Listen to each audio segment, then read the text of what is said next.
Filmed in 3D, which I guess was a gimmick they tried to sell at the time, not that it worked. The camera is in constant motion with random bits of set dressing thrown about to make you see the effect. You didn't. It's also an example of the BBC reusing resources, as it's a crossover with EastEnders, which was also very popular at the time. You could say this makes the whole of EastEnders canon to Doctor Who, but there are characters in the 2013 scenes who were long dead in the show. The Rani is collecting one of all species in her carpeted TARDIS, and has already caught the first 2 Doctors. Pickled in time, like gherkins in a jar.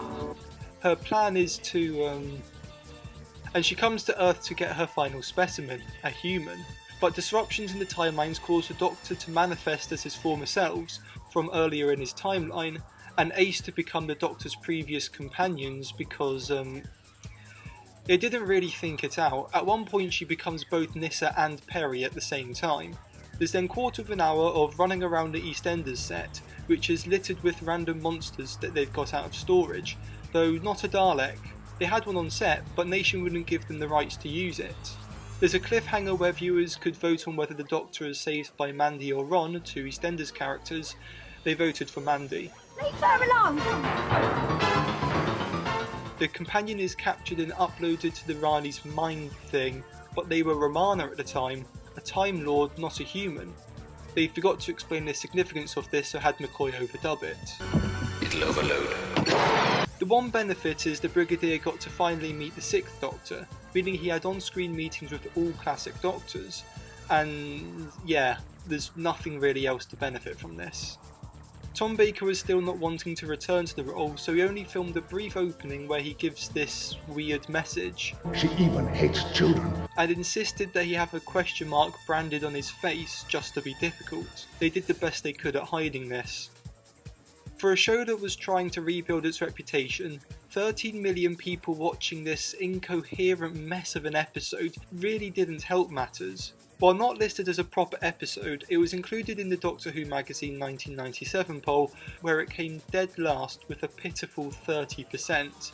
It's never been released on home video because the rights are owned by Children in Need, demanding £3,000 per minute, coming to a total of £52,000 for the rights. We're likely never getting this released, so if you want to watch it, it's on YouTube. It's worth noting that this was the last contribution director and co-writer John Nathan Turner ever made to Doctor Who. He died in 2002 of liver failure. He was only 54.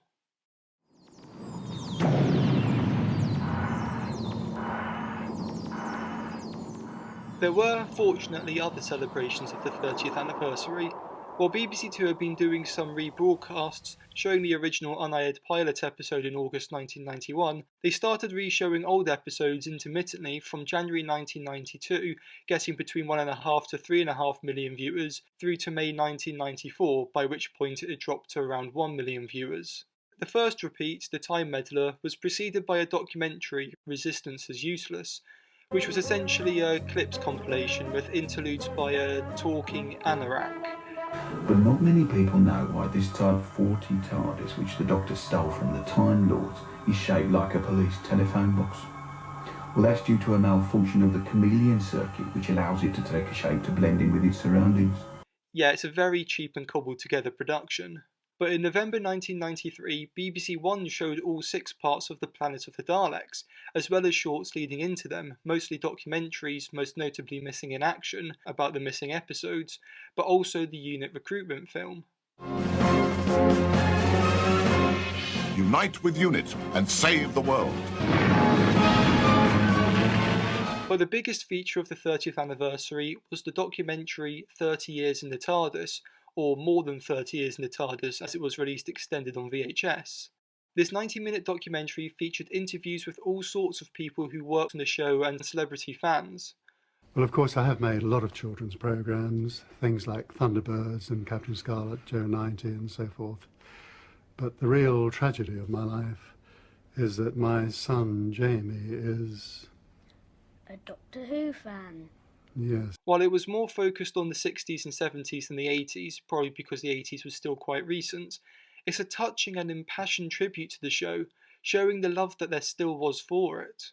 On top of all the interviews and teaching trivia about the show, it's full of archive material that just shows the nostalgia and how integrated into our lives the show was. What it's remembered for, however, are the brief recreations of classic moments throughout. We see a boy running home from school, imagining he's fighting the monsters from the show, and then he gets home and hides behind the sofa as the iconic theme plays on the TV. This is a beautiful portrait of the childhood wonder Doctor Who have brought into our lives for 3 decades, and at the end is a heart-wrenching moment as the music swells and the child steps into the awe-inspiring TARDIS. The inspiration will always be there.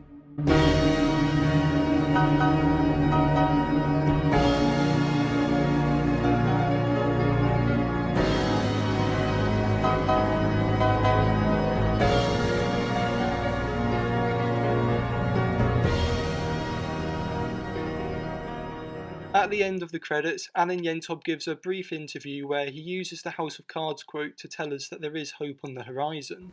You may well think that, but I couldn't possibly comment. The success of Doctor Who on video wasn't just exploited by the BBC. There were 2 companies that made licensed video spin-offs. Reeltime Pictures, founded by Keith Barnfather, had made their first production, Wartime, in 1988. After this, they mainly made documentaries. Who on Earth is Tom Baker featured Tom Baker interviewing himself as he talked about his life and his philosophy. I'm sorry to bother you. Could you tell me where Tom Baker lives? He's an actor. He used to be an actor. He was very famous years ago. He was in a big series. He's dead. He died in agony in a basement flat in Clapham. Yeah, absolutely penniless. Always drunk he was. Nobody came to his funeral, you know. Then was Return to Devil's End, which saw the cast and crew of the Daemons return to Auton to discuss the making of what was at the time considered to be the greatest episode in the fan wisdom. They also produced a series of interviews called The Mythmakers, which they still make to this day and have produced over 150. These documentaries were largely the work of a man by the name of Nick Briggs. With financing from Dreamwatch, a magazine about sci-fi and fantasy programs, they returned to producing drama with Shakedown, Return of the Sontarans in 1994. Filmed on a World War II cruiser, giving a very industrial feel to the spaceship setting, and with music by McCoy-era composer Mark Ayers, this is rather a reined-back production, but what effects it does have are well done, with the virtual reality sailing being an interesting scene. Mainsail, inclination. Elevate 5 degrees. Starring Sophie Aldred, Carol Ann Ford, Michael Wisher, and Blake Sevens, Brian Croucher, and Jan Chappell, this production couldn't feature or even name any Doctor Who characters. I met this old boy once on Metabulus 3. He called himself the physician or the dentist or something. He seemed to know a lot about Sontarans. But what it does feature is the only on-screen meeting between the Sontarans and the Routons. Written by Terence Dix, the characters feel well explored despite its 1-hour runtime. The self-made millionaire and the resourceful captain survive, while the heirs and stuck-up fashionista die. The crew is infiltrated by a shape-shifting Routon, and the ship is boarded by Sontarans. Redesigned to this bonier yellow design with striking red uniforms, they somehow managed to give them a great design in spite of the limitations. Certainly the best they've looked since the Time Warrior. Even the Sontarans have fleshed out characters in this. To find an engineer? It's a wild guess, Lieutenant, but maybe you could start with the engine room.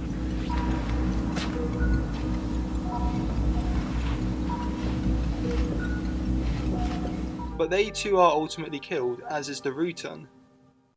While it's only ever been released on VHS, this is actually a pretty good spin-off considering its restraints, and Dix novelised it to feature the 7th Doctor in the Virgin New Adventures. In the following year, in 1995, Reeltime were financed by Ian Levine to produce a sequel to The Abominable Snowmen and The Web of Fear. Written by Ghostlight and VNA writer Mark Platt, and directed by the legendary Christopher Barry, this told of the great intelligence infecting the minds of the youth through computers at a university set up by the still slightly possessed Victoria Waterfield. I think I'm going to scream. It features Deborah Watling, Jack Watling, Nicholas Courtney and Elizabeth Sladen back in their roles from the show. Given the amount of Who alumni involved in the production, it's difficult to justify discounting it, and at 70 minutes long, it's practically feature length. Supposed to be set in the late 90s, the design of the brainwashed movement, the Chili's, is dated to say the least. It's more ambitious than Shakedown, and as a result feels that bit cheaper. It most definitely is a straight-to-video production. There are some oddities in it, like this guy Daniel who seems to be absorbed by the great intelligence but can communicate with the Brigadier in his dreams and then gets turned into a Yeti? And Sarah Jane just sort of does her own thing and doesn't really contribute until the very end. But one interesting aspect is the introduction of the Brigadier's daughter, Kate Lethbridge-Stewart, played by Beverly Cressman. Officially, this isn't the same as Kate Stewart, who'd be played by Gemma Redgrave in the 2010s and 20s, but I mean, come on. What doesn't return is her son, Gordon, the Brigadier's grandson. Overall, it's an okay episode. A bit of a fangasm with all its returning characters and being a sequel to a 25-year-old missing story, but it's an interesting glimpse into what Doctor Who could have looked like in the early to mid-90s. The other company making Doctor Who licensed productions in the 90s was BBV, which stood for Bill and Ben Video, though was purposefully named to be confused with BBC Video, the first sign of troubles to come. Owned by Bill Baggs, he produced and directed most of the productions by the company. First they made The Stranger, which wasn't Doctor Who, but the idea was that you just change Stranger to Doctor and imagine the TARDIS is there around the corner and, well, you're there. The Stranger was played by Colin Baker, with his companion played by Nicola Bryant as Not Perry.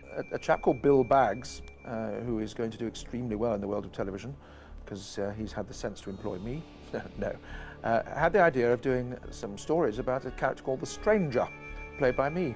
And I look like the Sixth Doctor. Strange world, isn't it? The first, Summoned by Shadows in 1991, was written by Christian Darkin, and is a pretty simple story in its 35 minutes, simply of a guy brainwashing people to search for parts of his crashed ship to repair himself. While it's certainly Doctor Who on a micro budget, what's interesting is the mobility of being made in simple video, allowing for more free cinematography than the show, though it is still incredibly cheap at some points.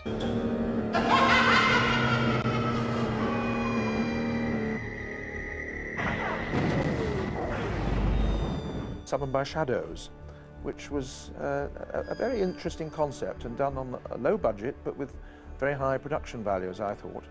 And it was a project which I was able to enter into wholeheartedly and am fairly proud of. The second, More Than a Messiah by Nigel Fares, is a bit less imaginative, seeing the Doctor, Stranger, shack up with Sophie Aldred in a cave who's sort of the spirit of the planet and feels the pain being inflicted on it by this unhinged guy Not Perry's got tangled up with. And hey, at least there's an environmentalist message. Touch. Feel. Until. Disturbed. Straight and narrow lines. Destroyed. Unnatural. Unwanted. Voice unheeded. Crying. All of the Stranger videos after this were written by Nick Briggs, starting with In Memory Alone. The Stranger and Not Perry find themselves on a train station in the void with a hologram played by Nick Briggs in a bowler hat. The budget is clearly higher with this one, with more special effects which of course have aged more poorly. What's interesting about this is how it's a very conceptual story, giving us something that probably wouldn't have been attempted on the show. No!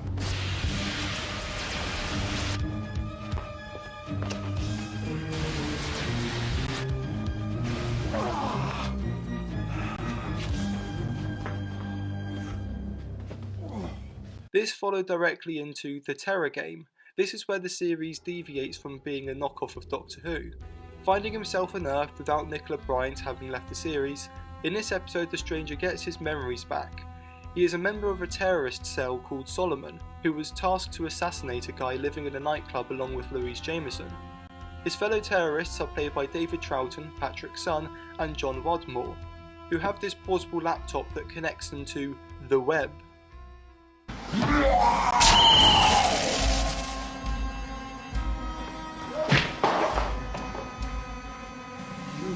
Bastard! You set us up! There's a protectorate portal in the office. Right under our noses? Yes, we'll have to do the job now. Later in 1994 was the continuation, Breach of the Peace, where the other two are posing as police officers to police played by Caroline John and Nick Briggs in the moustache, as they search for Solomon. This is a very contemporary story, and viewed in isolation you wouldn't even realise it's a sci-fi, more of a police drama.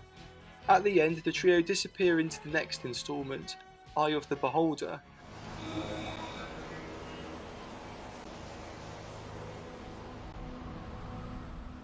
They find themselves on the farm where a girl, Meta, is being used for psychic experiments by the military. This 85-minute episode was double the length of any of the others and was the final instalment of The Stranger in 1995.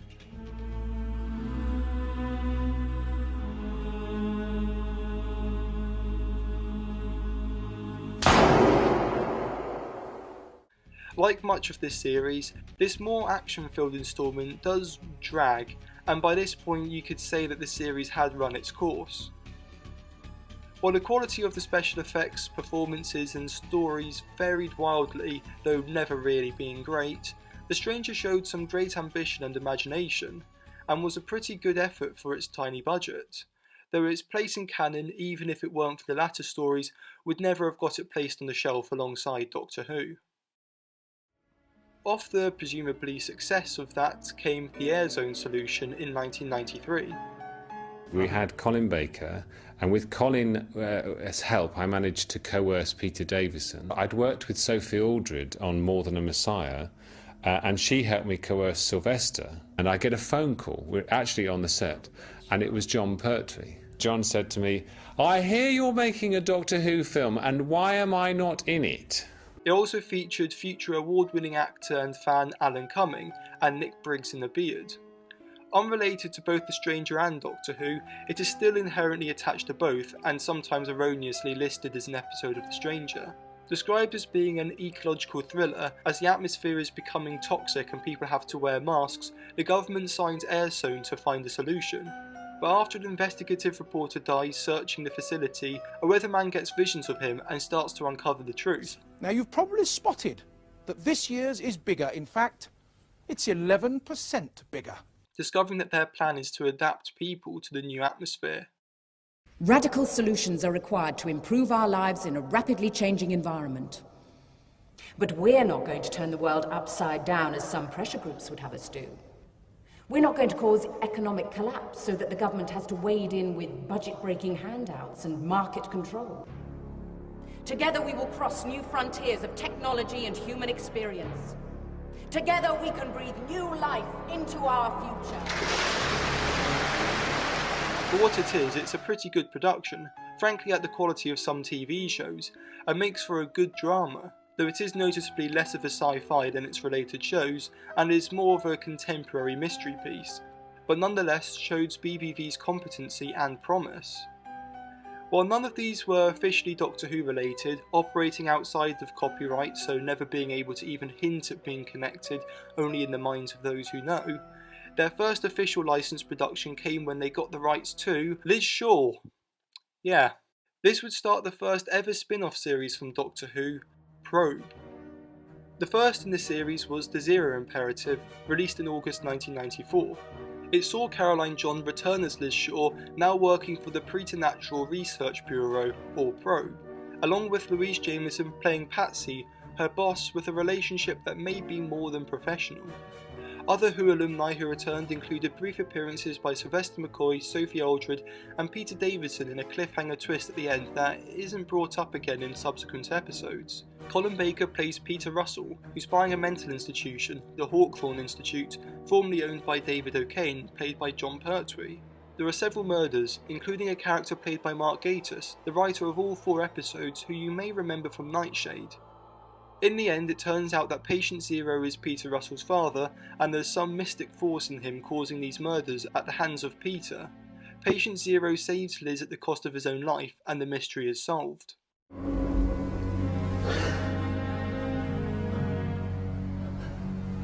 Rest. The production was clearly filmed on location in this quite bare renovated estate building. While it may be cheap, it does give an authentic sense to this being set in an underfunded mental hospital. The next P.R.O.B.E. video was The Devil of Winterbourne. Again written by Mark Gatiss and directed by Bill Baggs, Gatiss again has a role of George, a mentally handicapped caretaker that hasn't aged well. as well as Geoffrey Beevers as Rutherford, the head of P.R.O.B E who's always down Liz's neck, and Terry Molly as a police detective, and of course Peter Davison as the school head teacher. The leads in this are played by Gatiss' friend and fellow fan Rhys Shearsmith, who would work together a lot in the future, and Daniel Matthews as Christian. There are mysterious goings-on at the school, including the sacrificial killing of a dog and a murder.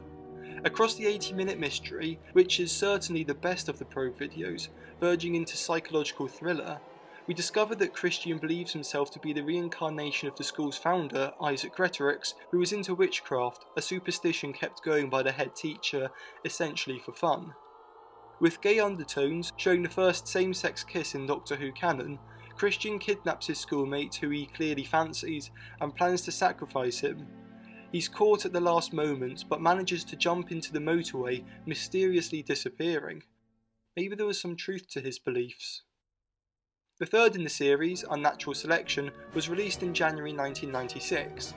It again featured an investigation into mysterious goings-on and murders at a scientific institute called Beagle. Mark Gatiss again stars, this time as the goateed villain. We discover that he was the result of a scientific experiment and is harvesting people for their organs. This one is more into the science fiction than the supernatural or preternatural of the other videos. It's rather gory, with some of the dissections that make you squirm. This one is the horror piece of the lot. Though it's only 40 minutes long, it's probably the one that has the least to it and is the weakest of the four.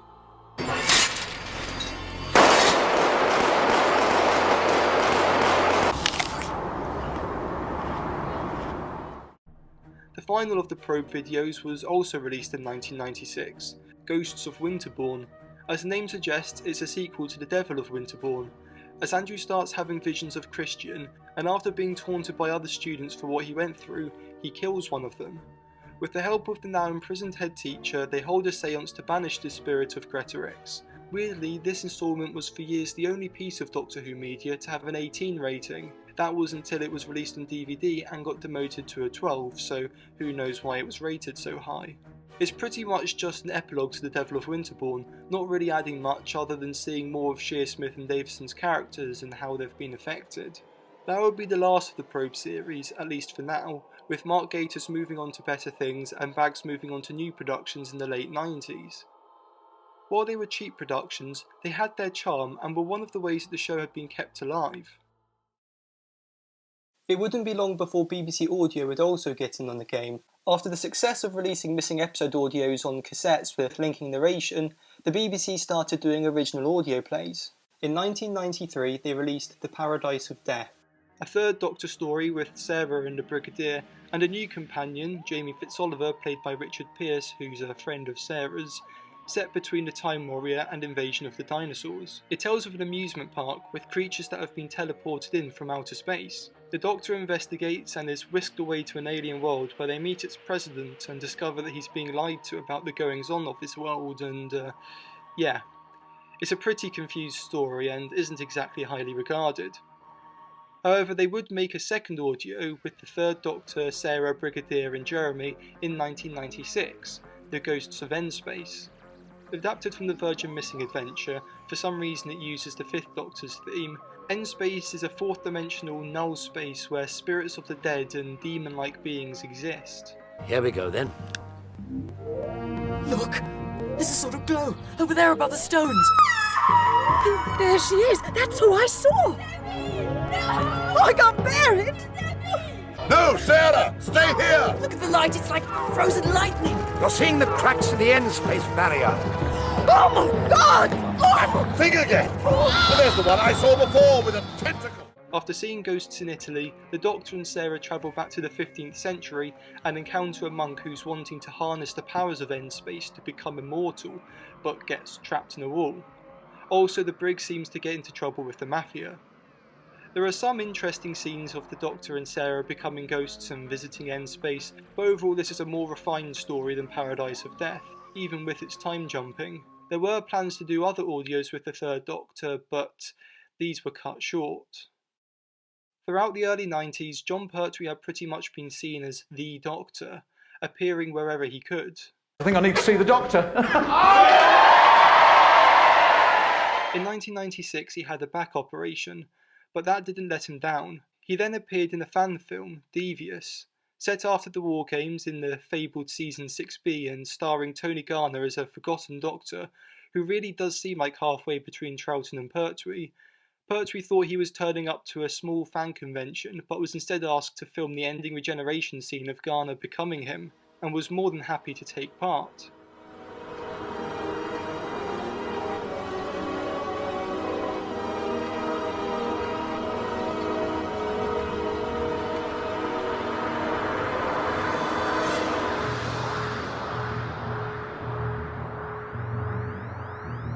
This would be John Pertwee's last appearance as the Doctor. 2 weeks later, on the 20th of May 1996, he died of a heart attack in his sleep. He'll be very sadly missed. He was a great man. I mean, I can definitely say that I was in the company of a great man, and he made me laugh so much. As this was his final appearance, this fan film holds a special regard, and was even included on the DVD of the War Games. The final entry in this era of Doctor Who comes in the form of a real-time documentary, I Was a Doctor Who Monster. An interesting documentary interviewing many of the people who performed as the monsters on the show, though the recreations are a bit lacking. OK, so there will be a picture behind me, is that right? I know you can't see it, but trust me, it'll be groovy. It talks about how the monsters were achieved and their memories working on them. But what stands out is the ending scene. And maybe, and let's hope so, it may even continue for another 25, 30 years, who knows? While there have been all these attempts to keep Doctor Who running through comics and novels and videos and audios, there have been rumblings in the background of something big to come. The stories of Doctor Who. And the series was made for 26 years by the BBC. But in 1989, at the end of survival, it looked as if Doctor Who was finished for good. But at the time of making this video, things are looking brighter. And a new TV movie has actually been made, with a little help from yours truly. Doctor Who would return.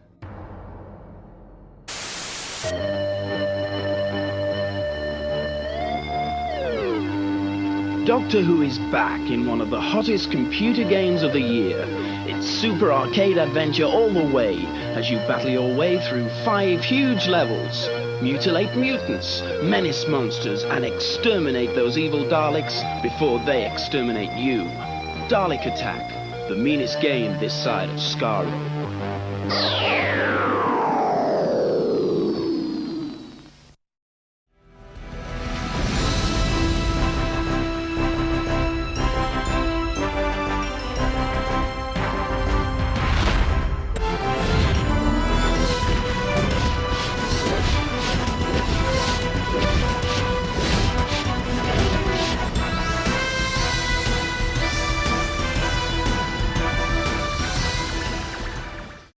While Doctor Who was nearing its end in 1989, an American producer at Columbia Pictures called Philip Seagull wrote to the BBC inquiring about the possibility of acquiring the rights to a Doctor Who movie.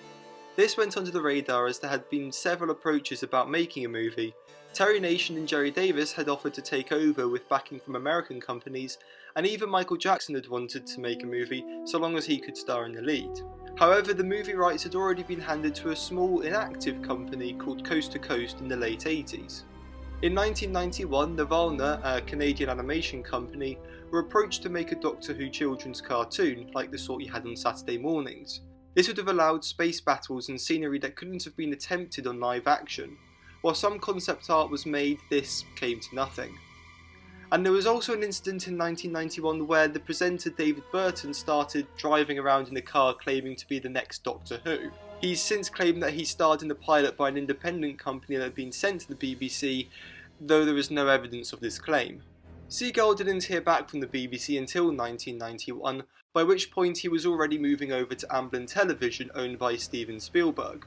However, Peter Cregan told him that it was still premature to bring back Doctor Who. It was whilst Amblin were touring foreign investors in their shows that Seagull learnt that Alan Yentob was there, visiting the set of Sequest.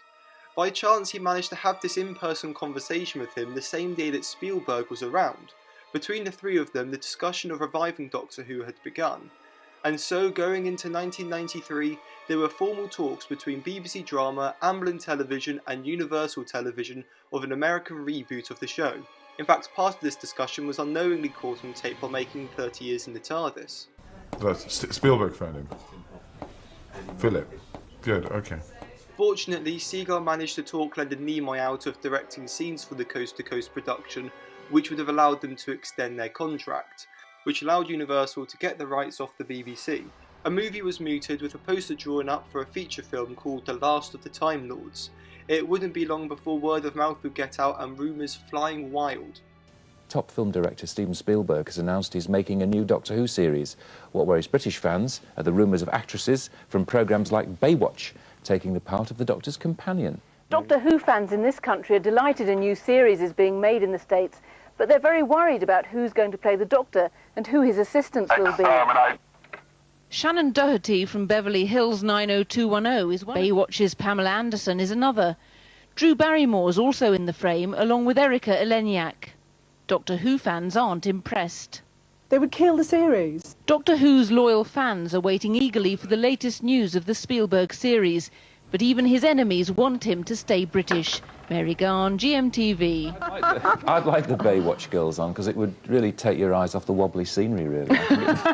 Yes. John Leakley, a staff writer at Universal Television who didn't have much else to do, was put on to making a pitch for the show. He seemed to be interested in the unit military aspect, and a lot of his ideas revolved around World War II. What he created is what is now known as the Leakley Bible. A 46-page document, it is written from the perspective of Barusa, the Doctor's teacher and grandfather in this. It tells of aspects of the show such as the TARDIS and Gallifrey. In fact, it gets deep into Gallifreyan history, writing that the Doctor and the Master are brothers and the sons of the lost explorer Ulysses, and are due to inherit the Sash of Rassilon. But the Doctor, being half human, gives the Master a claim to the Sash, and well, to depict the Master in this, they use an image of the Valiard. So I mean, it had description of Daleks, which are now these sort of floating spider-like beings that can open up to reveal a person inside. A test animation of this was made and yeah, it looks awful.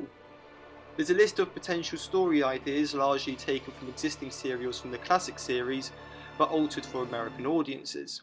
Painfully in this, the Cybermen are now the Cybes and are described as being vain pirates, with their vanity being their downfall. How much further from the Cybermen could you get? The biggest issue with Leakley's pictures was that they were basically Space Indiana Jones, a typecast Spielberg was trying to get away from at the time, making the Oscar-winning Schindler's List while this was going on. Seeing this spooked him and gave him doubts about whether he was being used. Leakley was fired and replaced by Robert De Laurentiis, who after a couple of failed pitches was replaced by Matthew Jacobs, whose take on his script was to ask, "Doctor, who am I?" CBS had passed on the offer to produce a 2-hour pilot followed by 6 episodes, and instead it moved to Fox, who offered a 90-minute backdoor pilot. Fox had been a home to the popular X-Files and wanted something to compete with the other networks, more akin to Star Trek The Next Generation and Deep Space Nine, that had both been very popular. After a rigorous audition process that included many names considered for the lead role, including the likes of Peter Capaldi and Christopher Eccleston, with Liam Cunningham being a strong contender at one point, the role went to Paul McGann. One of the McGann brothers, most well known for his role in the hilarious With Nail and I, "We've gone on holiday by mistake," and recent appearance in Alien 3, he had always been the favourite. The Master. My brother. Why didn't you tell me?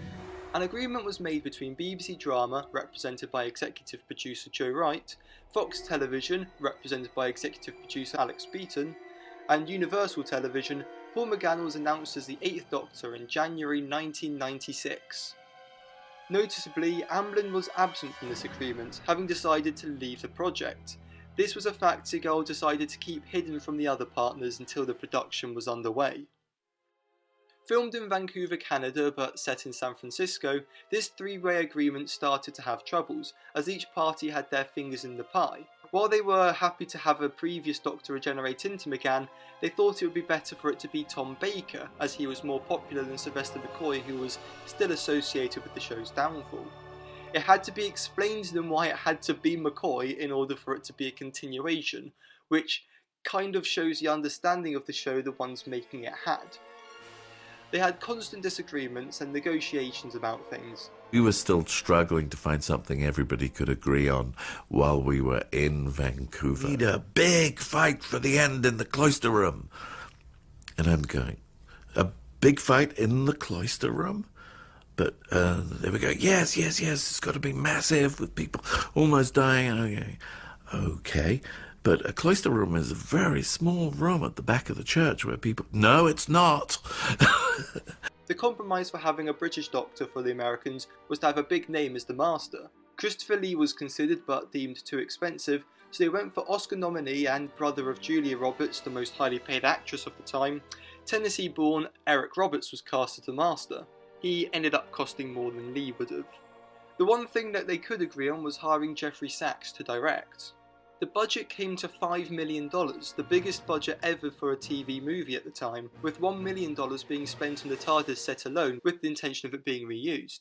And it must be said that this design is amazing. While noticeably darker than the classic design, it's much more spacious and with its furniture feels a lot more lived in, the mixture of living space and workspace being like out of Frankenstein's lab. The gothic styling of it, even with bats flying around, giving it an aged Victorian feel that it is out of its time. While this was the revival fans had hoped for and more, there wasn't much hype around it as you'd expect. There had been so many rumours and discussions and failed announcements of returns that it was hard to believe anything would come of it. The VHS range was put on hold not to affect sales of the movie's VHS, which went on sale a few days before broadcast. I know that's just how it worked in those days. And on the 14th of May in the US and the 27th of May in the UK, the Doctor Who TV movie was broadcast.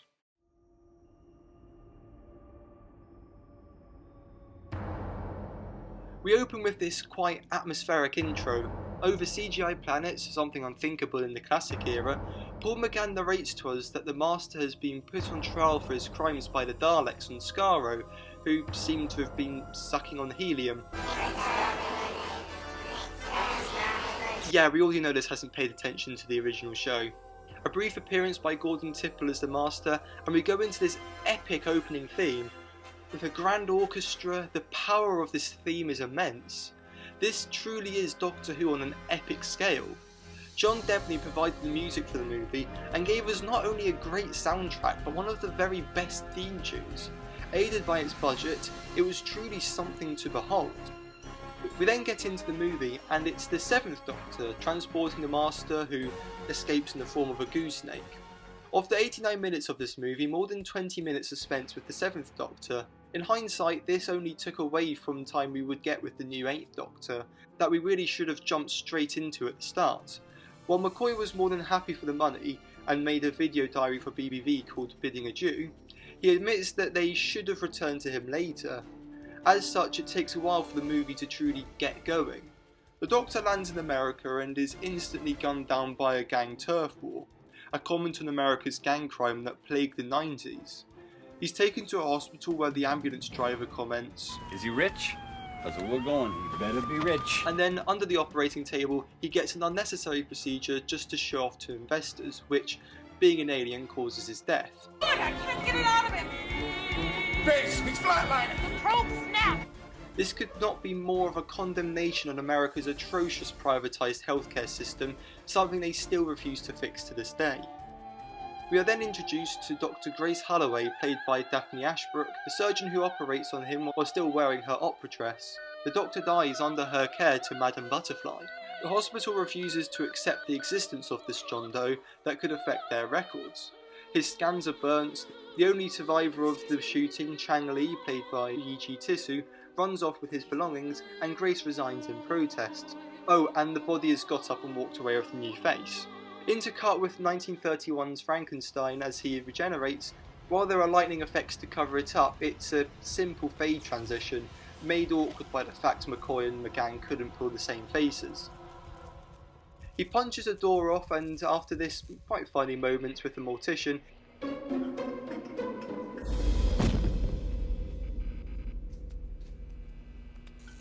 He wanders around the abandoned wing of the hospital in only robes, akin to the Shroud of Turin. This is where Sachs really shows off his directing skills, in the Doctor's haze as he wanders the hospital.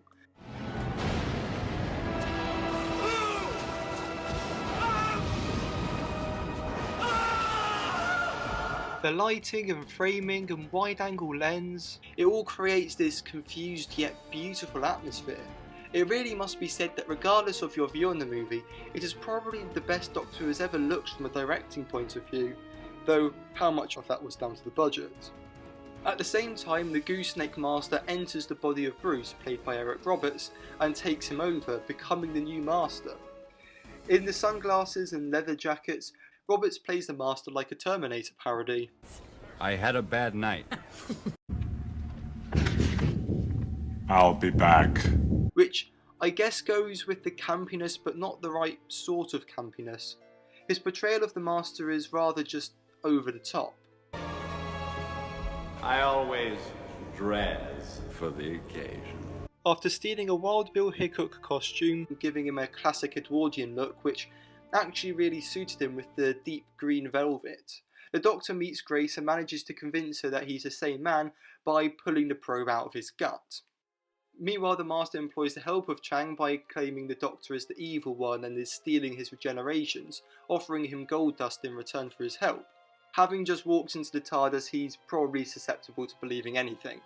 At Grace's house, which has been emptied by her now ex-boyfriend, definitely not saving on the set dressing budget, the Doctor uses his time there to remember who he is. Lying back in the grass, it's a warm Gallifreyan night. Gallifreyan? Gallifrey!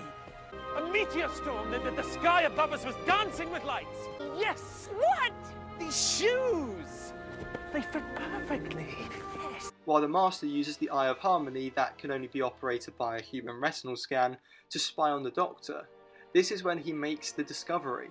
The Doctor is half human. No wonder.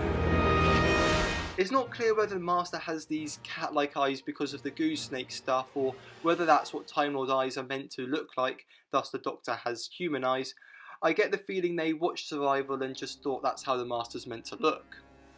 Or, heck, maybe this Master just hasn't recovered from Survival. But the Doctor being half human, a line that's repeated, I'm half human. On my mother's side.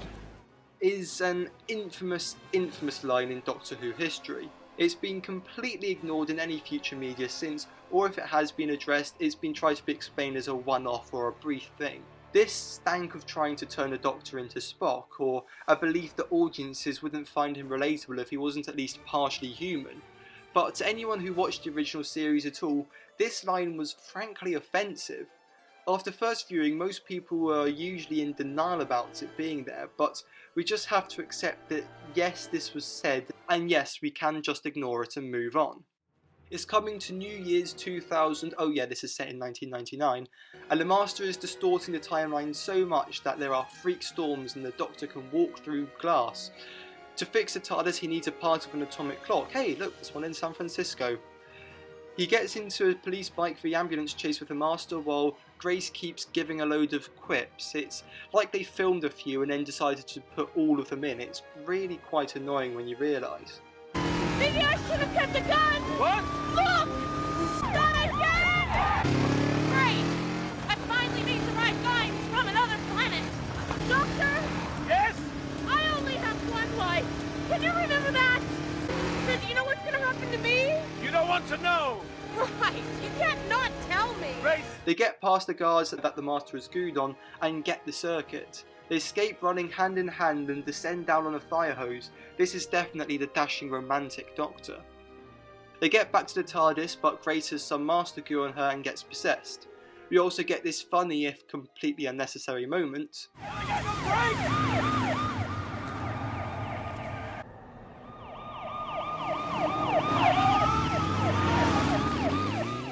The Doctor is chained up in the cloister room and the Master is going to steal his body and take his regenerations. He snaps Chang's neck and throws Grace off from the balcony as she tries to rescue the Doctor. She had already managed to mend the TARDIS by thinking alarm clock, whatever that means. Alarm clock! Think alarm clock! And the Master falls into the Eye of Harmony. There's then some beautiful imagery as the TARDIS resurrects Grace and Chang, even if this ability does make you completely rethink the show.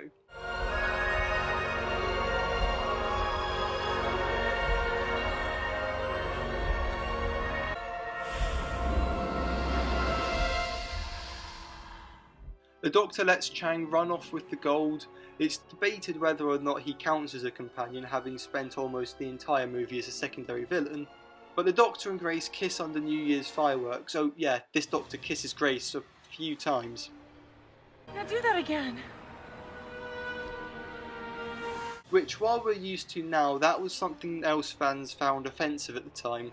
He offers her to come with him, but she declines. Again, fans thought the idea of turning down a trip in the TARDIS stupid, but again, that just makes sense nowadays. And thus the Doctor flies away to his next adventure. Oh no, not again. It must be said, Paul McGann was fantastic as the Doctor and had real potential to become one of the Doctors. Back to jelly babies and sonic screwdrivers, which McCoy used backwards by the way. He'd never used it before. This Doctor also does the kissing and threatens someone with a gun. Stand aside before I shoot myself. Don't be a fool. Would you excuse me, please? So there are aspects the religious sorts of fans didn't appreciate, but with his Edwardian cloak and mane of long hair, that's a wig by the way, he has this gentlemanly yet quirky British charm, something the Americans seem to love, and was very much the romantic of the Doctors. And fans couldn't wait to see what would be next. Hundreds of fans of the original series queued for hours in London's Piccadilly for a chance to see a special preview of the new film. Most seemed to approve of the Doctor's latest incarnation. McGann is an inspired choice. He's got these incredible staring eyes, and he can act like Billy-O. The movie achieved 9 million viewers in the UK, a respectable figure that certainly would have warranted a season. The UK broadcast had to be censored though. Some of the surgery scenes were cut down, but the gunfight that killed the 7th Doctor had to be cut due to the tragic Dunblane school shooting shortly before. It also carried a tribute to Jon Pertwee. However, it was the American audiences that mattered this time. Broadcast on the Memorial Day weekend, and that's a bank holiday they have, it unfortunately broadcast against an episode of Roseanne following a cliffhanger ending to the wedding episode the previous week. One of the most popular shows of the time, this attracted 27 million viewers. Doctor Who couldn't compete and got only 5 million viewers, one per every $1 spent. It was a flop. The full schedules had already been published by the time of the UK broadcast over a week later, so UK viewers knew it wouldn't be going to series. Though that may never have actually been the plan. McGann's contract had the option for 6 further TV movies, not a series. However, Universal never took that option and the movie stood alone. It's a tragedy that we never got to see more of the 8th Doctor, but it may be a blessing in disguise. While Leakley was gone, aspects such as the Doctor and the Master being brothers and the descendants of Rassilon may have been explored had the Americans kept going, which would have just been terrible. Count ourselves lucky we only got the half-human line. But still, we can only dream of what this big-budget American Doctor Who would have been like, with its gorgeous score and fantastic directing, as well as the perfect actor in the lead. This X-Files-esque era of the show is one we'll never get to see any more of than this brief glimpse.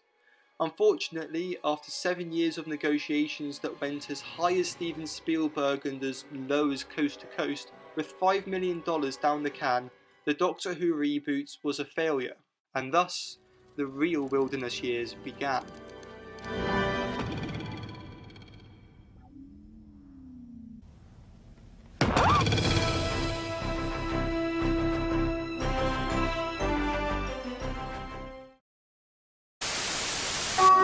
The future.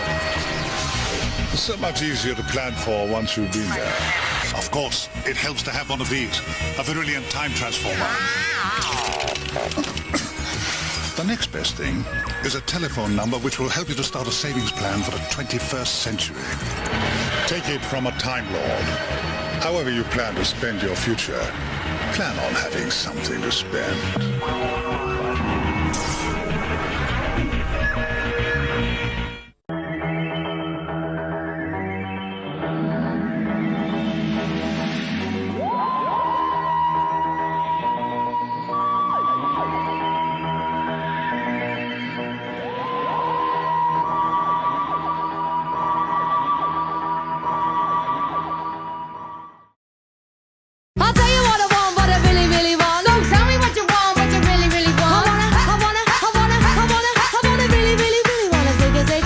In the late 90s, there was a resurgence in popularity and pride in British culture, known as Cool Britannia. This was heralded in by Labour's 1997 election victory, promising change after 18 years of Tory rule and grand new infrastructure projects.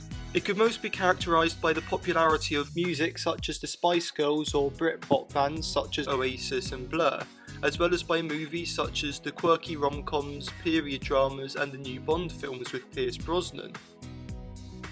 But during all this, Doctor Who was left at the wayside. The BBC's next attempt at a replacement would come in the form of Crime Traveller, a detective show solving mysteries using time travel by Anthony Horowitz. Despite getting around 8 million viewers, it only lasted for one season of 8 episodes. There are very much two parts to the Wilderness era. The first being before the movie, where Doctor Who was still being kept alive by the constant hope that it would return, and after the movie, where it became something of the past that had had its day, with the BBC not even wanting to think about untangling the rights mess it got itself into with Universal.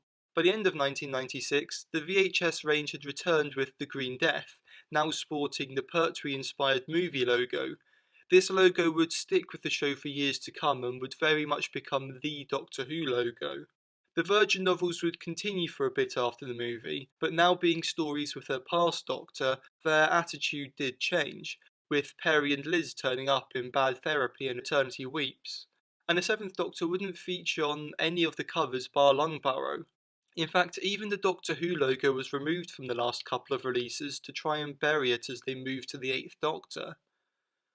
With her married off, it wouldn't be long before Bernie Summerfield would return in The Return of the Living Dad, where she discovers her father didn't die in the Dalek Wars, but ended up back in time in the 1980s, setting up a community in Berkshire for lost aliens, and a nerd from the 90s called Joel who's annoyed he didn't get to see the outcome of the Professor X revival movie. There's some shenanigans, but it's a fun story and a more touching send-off for Benny. It also had Roz and Chris start to admit their feelings for one another. Though there were some poorer stories around this time, God Engine meandered around on Mars looking for an ancient weapon set during the Dalek occupation of Earth, the closest we get to seeing the Daleks in the Virgin novels, and Christmas on the Rational Planet is a confusing, trippy period piece, but the first contribution by Lawrence Miles. But the worst was The Death of Art, a bloated, dull story that goes on forever but doesn't go anywhere. However, in its final stretch, the VNAs would step up. We got Damaged Goods, the first ever contribution to Doctor Who by Russell T Davies, set in a poor council estate where life is pretty much hopeless. People are being turned into N-forms, creatures of Time Lord design, by a bad batch of cocaine. But it also has an aspect of neglected childhood by an alien child the N-forms are after. It was an atmospheric story and definitely a strong start for Davies. After this was So Vile a Sin. There's a couple of B-plots, including a guy disguised as a doctor, and we meet Ross's family, who own a whole planet, and after her disappearance, simply cloned her. After the Empress of the Human Empire is assassinated, there's a brief but bloody war, and at the end, Roz leads a charge over a hill into history. Ros Forrester is killed. Ironically, this story by Ben Aronovich ran into troubles, including his computer crashing and deleting much of it, so the novel had to be abandoned. Kate Orman offered to take over and complete it from his notes. That did mean that it got pushed back 6 months and was the last VNA to be published, meaning for readers at the time, Roz's death happened in a missing story. It would then be the Doctor and Chris for a bit. Their penultimate story would be The Room with No Doors, investigating a time disturbance in samurai Japan and coming across a Victorian feminist time traveller who had picked up Joel. Turns out Joel was behind it all and the Doctor tells him off. But what adds to the story is the Doctor's starting to think about regeneration. It's coming soon, and he dreams of death. Being in a coffin are getting to Chris and Penelope's minds. This would lead into Lungbarrow. Written by Mark Platt, this story had been intended for season 26, but became Ghostlight, and you can see the similarities. Controversial amongst the fandom, Lungbarrow explored the Doctor's past. It's both revered and despised. Some would say it's style over substance, spending much of its time in describing the moody house of Lungbarrow with its giant wooden furniture and mushrooms, but it delves into so much. After the Time Lords were cursed to not have children, Rassilon set up the living houses, each with a loom that maintains that each house has 45 cousins. However, when the Doctor was banished from his house, they loomed a replacement which was technically illegal, so the house is dying out. Leela investigates this with the help of Romana and comes across Ace. The head of the house wants his will read, but seems to have been murdered by the first Doctor. Over the course of the story, we see dreams and visions. Turns out there was a third founder of Gallifrey, the Other, who grew tired of what the Time Lords had become, and leaving Rassilon his infected roses, throws himself into the central loom where he could be generated anywhere. The first Doctor came from the Lungbarrow loom, not having Lungbarrow DNA, and the Other's granddaughter, Susan, recognises him and insists he's her grandfather, so he adopts her and they ran away together. Also, the Other's Hand of Omega stayed with him. The Doctor was the Other in a forgotten past life. Turns out it wasn't the first Doctor, but another member of the house who committed the murder disguised as the first Doctor, and in the will the Doctor is left head of the house. Him and Chris decide to depart, him finally giving him a big hug, and Ace stays on Gallifrey with Romana and the now pregnant Leela. This would lead into the Big Finish series Gallifrey. The Doctor decides to go on a mission to collect the Master's remains, despite K9 telling him there's a 96% chance of fatality, and Romana gives him her Sonic as protection. And like that, he's off, into the movie, the Seventh Doctor's final, revolutionary story. After 60 novels with the Seventh Doctor, there was a 61st Virgin New Adventure by Lance Parkin featuring the Eighth Doctor, The Dying Days. After a British Mars mission, the Ice Warriors turn up in London demanding control of the United Kingdom. Turns out this was a planned coup by some people in government, and an Ice Lord is coronated. Very similar to the War of the Worlds, this is a deep analogy for imperialism and is a gripping story, with it making the Brigadier think back on his actions in Sierra Leone. Featuring Bernice Summerfield, who seems to have now left Jason, this would be the only Virgin novel with the Eighth Doctor. Voted the third best VNA, it was a strong end to the range. The BBC decided to novelise the movie themselves, hiring Gary Russell to do so. Began to sink into me, I thought, that's BBC Books, that's not Virgin, that's BBC Books. Ooh. It wasn't long until the licence was pulled from Virgin Publishing. To this day, it's an absolute scandal that they just took it back. It's a very, very typical BBC thing to do. Time is running out. The destiny of the Doctors is in your hands. In a game like nothing on Earth. Lungbarrow wasn't the only piece of follow-up media to lead into the movie. In December 1997, a video game was released, Destiny of the Doctor. It had a player wandering around this labyrinth of the TARDIS and various other places, avoiding creatures from the series as they had to find the keys to release the Doctors that had been trapped by the Master. It featured Anthony Ailey in his final appearance as the Master, as campy as he'd ever been, doing these fun cutaway scenes between the levels. Get a move on, Slowcoach. Whilst frivolous, it's a fun inclusion in the canon. At the end, when the player is successful, the Master's imprisoned by the Doctor's enemies. This answers the question of why the Master was being held on trial by the Daleks. Release me! Virgin would continue with the New Adventures range, but without the Doctor. Eternity Weeps by Jim Mortimer had barely featured the Doctor, as it's written from Benny and Jason's perspectives as they go looking for Noah's Ark, but get transported to a bioweapons facility on the moon and caught up in a turf war. This showed that the original character of Bernice Summerfield could hold the range on her own. Dropping the Doctor Who, it was now simply The New Adventures. Starting with Oh No It Isn't, they managed to publish 23 novels before the range ended in December 1999 with Twilight of the Gods.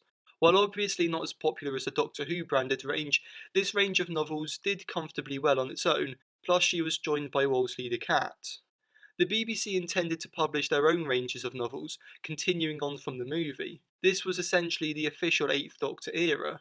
With the Doctor Who brand being kicked around between BBC departments, the only constant was Steve Cole's role as the head of merchandising.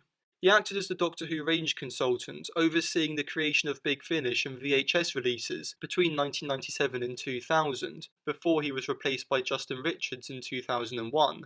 Their main role, however, was editing the BBC Books range, which over the period between 1997 and 2005 published almost 150 novels.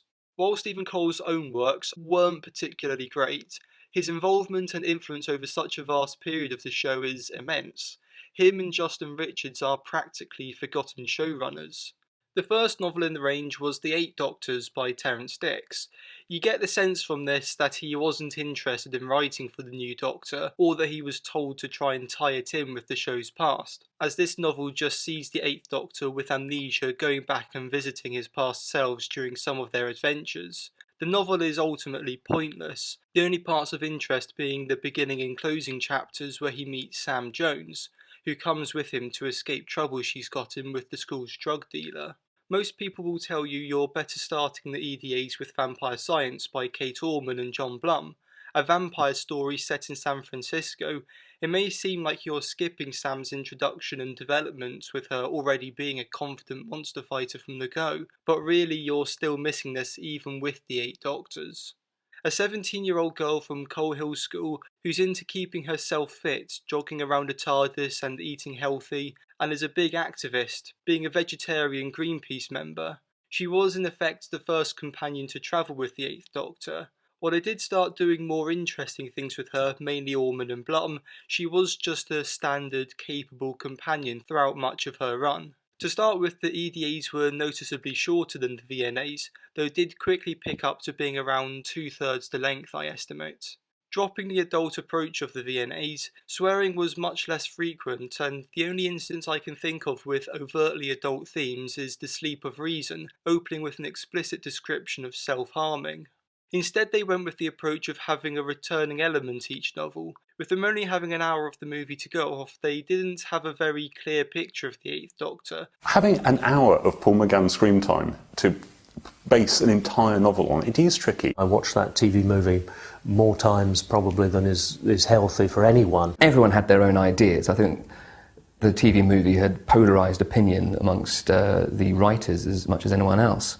Some were desperate to confront the is he half human or isn't he? As such, the quality varied wildly, with Vampire Science and Genocide being the strongest entries, while some got bogged down in the show's past, most notably War of the Daleks by John Peel, which saw the Thals capturing Davros in their fourth entry to the Dalek Civil War. In the latter half, it starts doing a lot of lore rewrites, such as it being the wrong planet being destroyed instead of Skaro in Remembrance, or that the Mavellans were actually Dalek robots to make a fake war. It acts to retcon and lore dump the last decade of Dalek stories. By the start of 1998, they dropped the insistence of returning elements, with Kersal only having a brief appearance of Ogrons. After this, past villains would only return a few times, though that's not before Lawrence Miles made his first contribution to the range with Alien Bodies.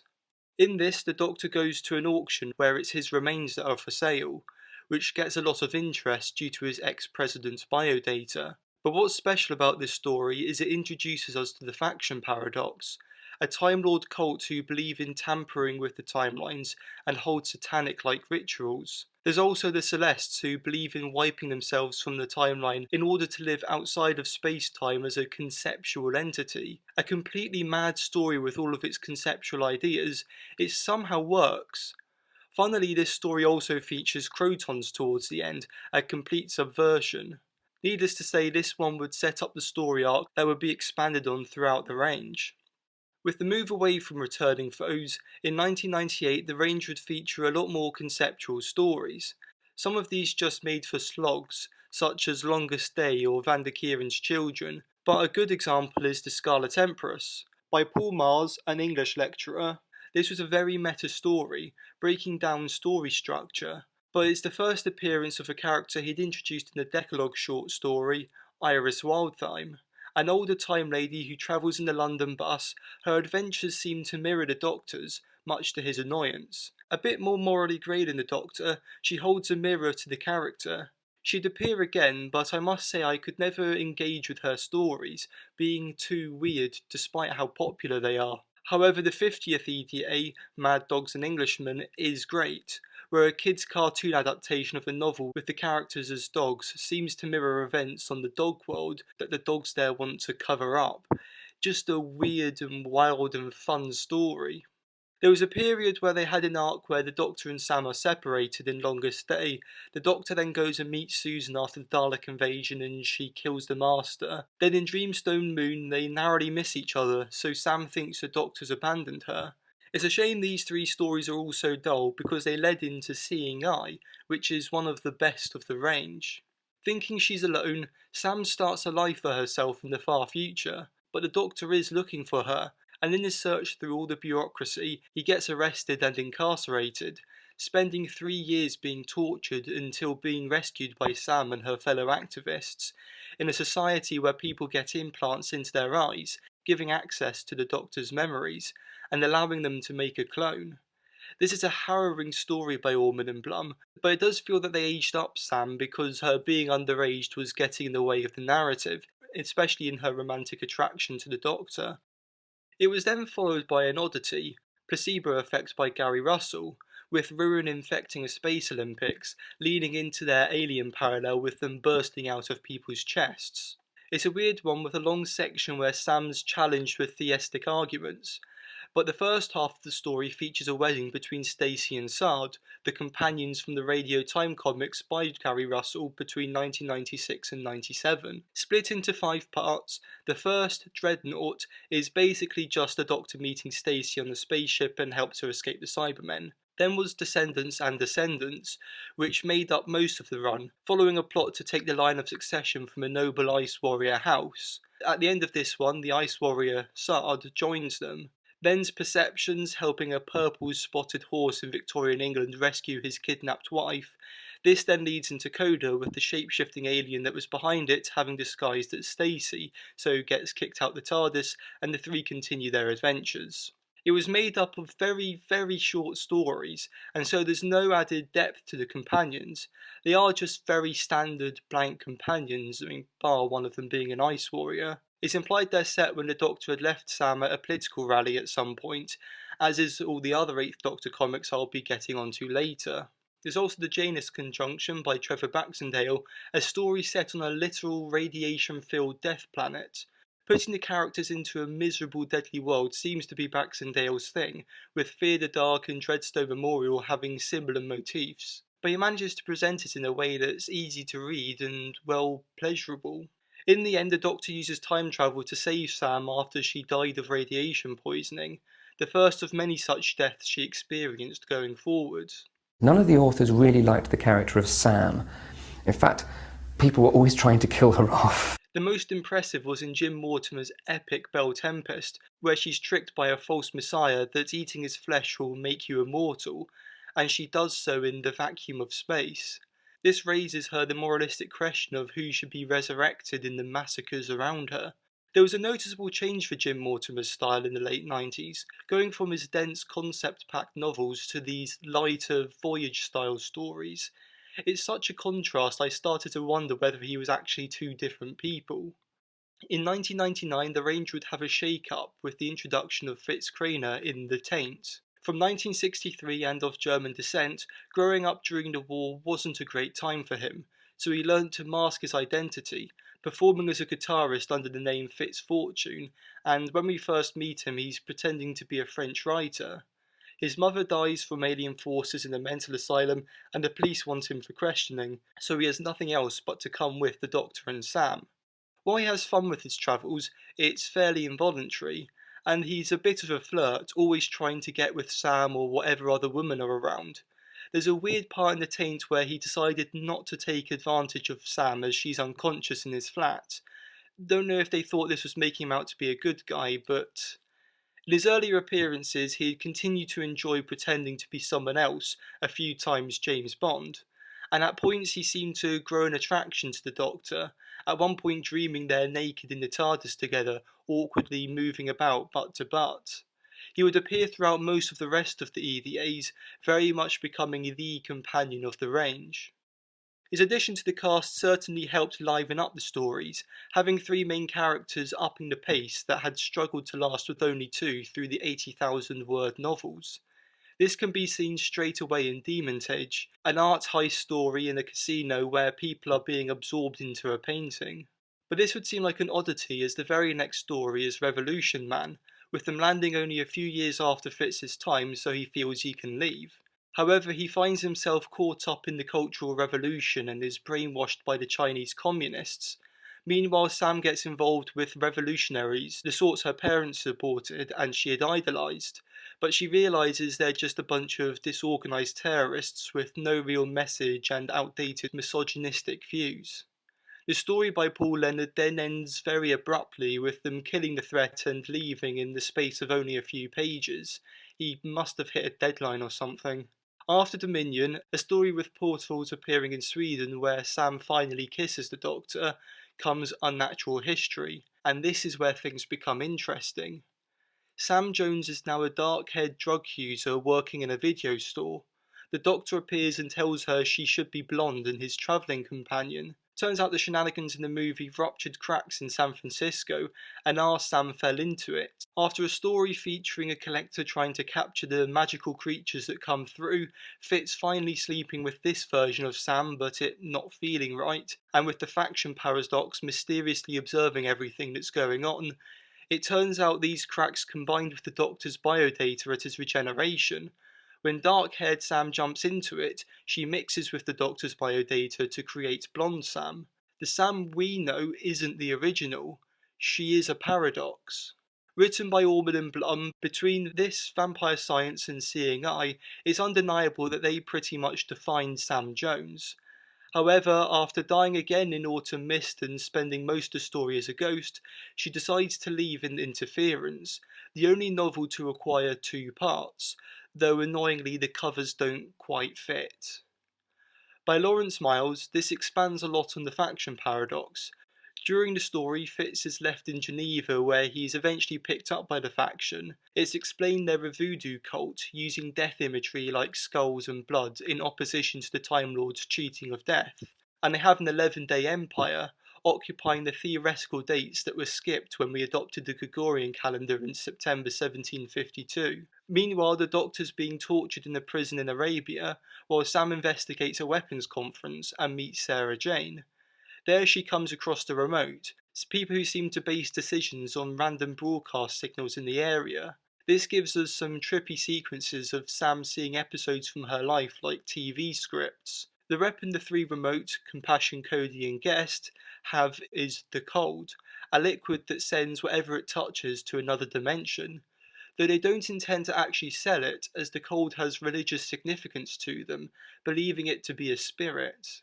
And they plan to release a massive store of it on an ancient spaceship. But the Doctor realises it's actually a Time Lord weapon from Rassilon's time, and releasing it would destroy a planet. The remote are creations of the faction and are sort of reincarnations, transferring personality and memory. The Doctor realises Cody is Fitz and uses the TARDIS to sort him. Sam goes away with Sarah Jane to live a life of political activism, and Compassion joins the Doctor and Fitz. But that's not all. The latter third of each novel is a separate story with the Third Doctor on a human colony on the planet Dust, where he comes across a Time Lord freak showman, I.M. Foreman. In fact, this whole novel is from the perspective of the Eighth Doctor talking to a future female Foreman. Turns out Foreman was the first renegade Time Lord, and thus other Time Lord technology is drawn towards him, hence the TARDIS landing in his scrapyard. It annoys the Doctor he wasn't really the first, but they fight off the attention they draw from the remote and faction paradox. Turns out Foreman's freak show acts are his future mutated incarnations, though a new bottle universe version of Dust that's much more fertile is created, whereas the Doctor actually dies and is infected with a paradox virus that will take over him a few generations down the line. Structuring it like this doesn't really work, with you coming to the end of one story but then remembering you've got half of the other one to go. It's a bit odd. But this 2-part epic is still beloved and introduced us to the first ever gender swap regeneration. Travelling with Compassion, she couldn't be a greater contrast to Sam, not being so compassionate, not particularly fit or attractive, and doesn't really get human etiquette. Whereas Fitz is still affected by his being abandoned, and once again joining a cult. He tries to start new lives for himself, most particularly in Parallel 59, and the faction are around the corner, most notably in the taking of Planet 5, where Celestes are interfering with the Time Lord mission to find the Fendal. but something is interfering with their TARDISes. It wouldn't be long before the big twist in The Shadows of Avalon, Paul Cornell's only contribution to this range. The Brigadier, now de-aged after happy endings, can't bring himself to tell the Doctor that Doris has died. When a portal opens to a world where Celts had previously been through, the Brigadier ends up starting a new life with his fellow soldiers trapped in this more primitive world. But there are a couple of Time Lords getting involved, sent by Romana, who's now regenerated into a body resembling silent era actress Louise Brooks. It turns out what they're after is Compassion, who is thrown from a height and dematerializes. She is a living, walking, talking, breathing TARDIS. An invention for an upcoming war. With the Doctor's TARDIS destroyed, he and Fitz have to flee the Time Lords inside Compassion. Yeah, it's a bit weird. With this awakening of a hidden part of her, Compassion becomes a lot kinder and understanding. She isn't a perfect vessel though, malfunctioning when the Doctor tries to add a randomizer switch. But they travel in this odd setup for a few stories, the only one of note being the Banquo legacy, which saw Andy Lane return to his diary entry style. But it's all cut off by the Ancestor Cell. The Time Lords catch up with them with their war TARDISes, and above Gallifrey is a giant bone structure.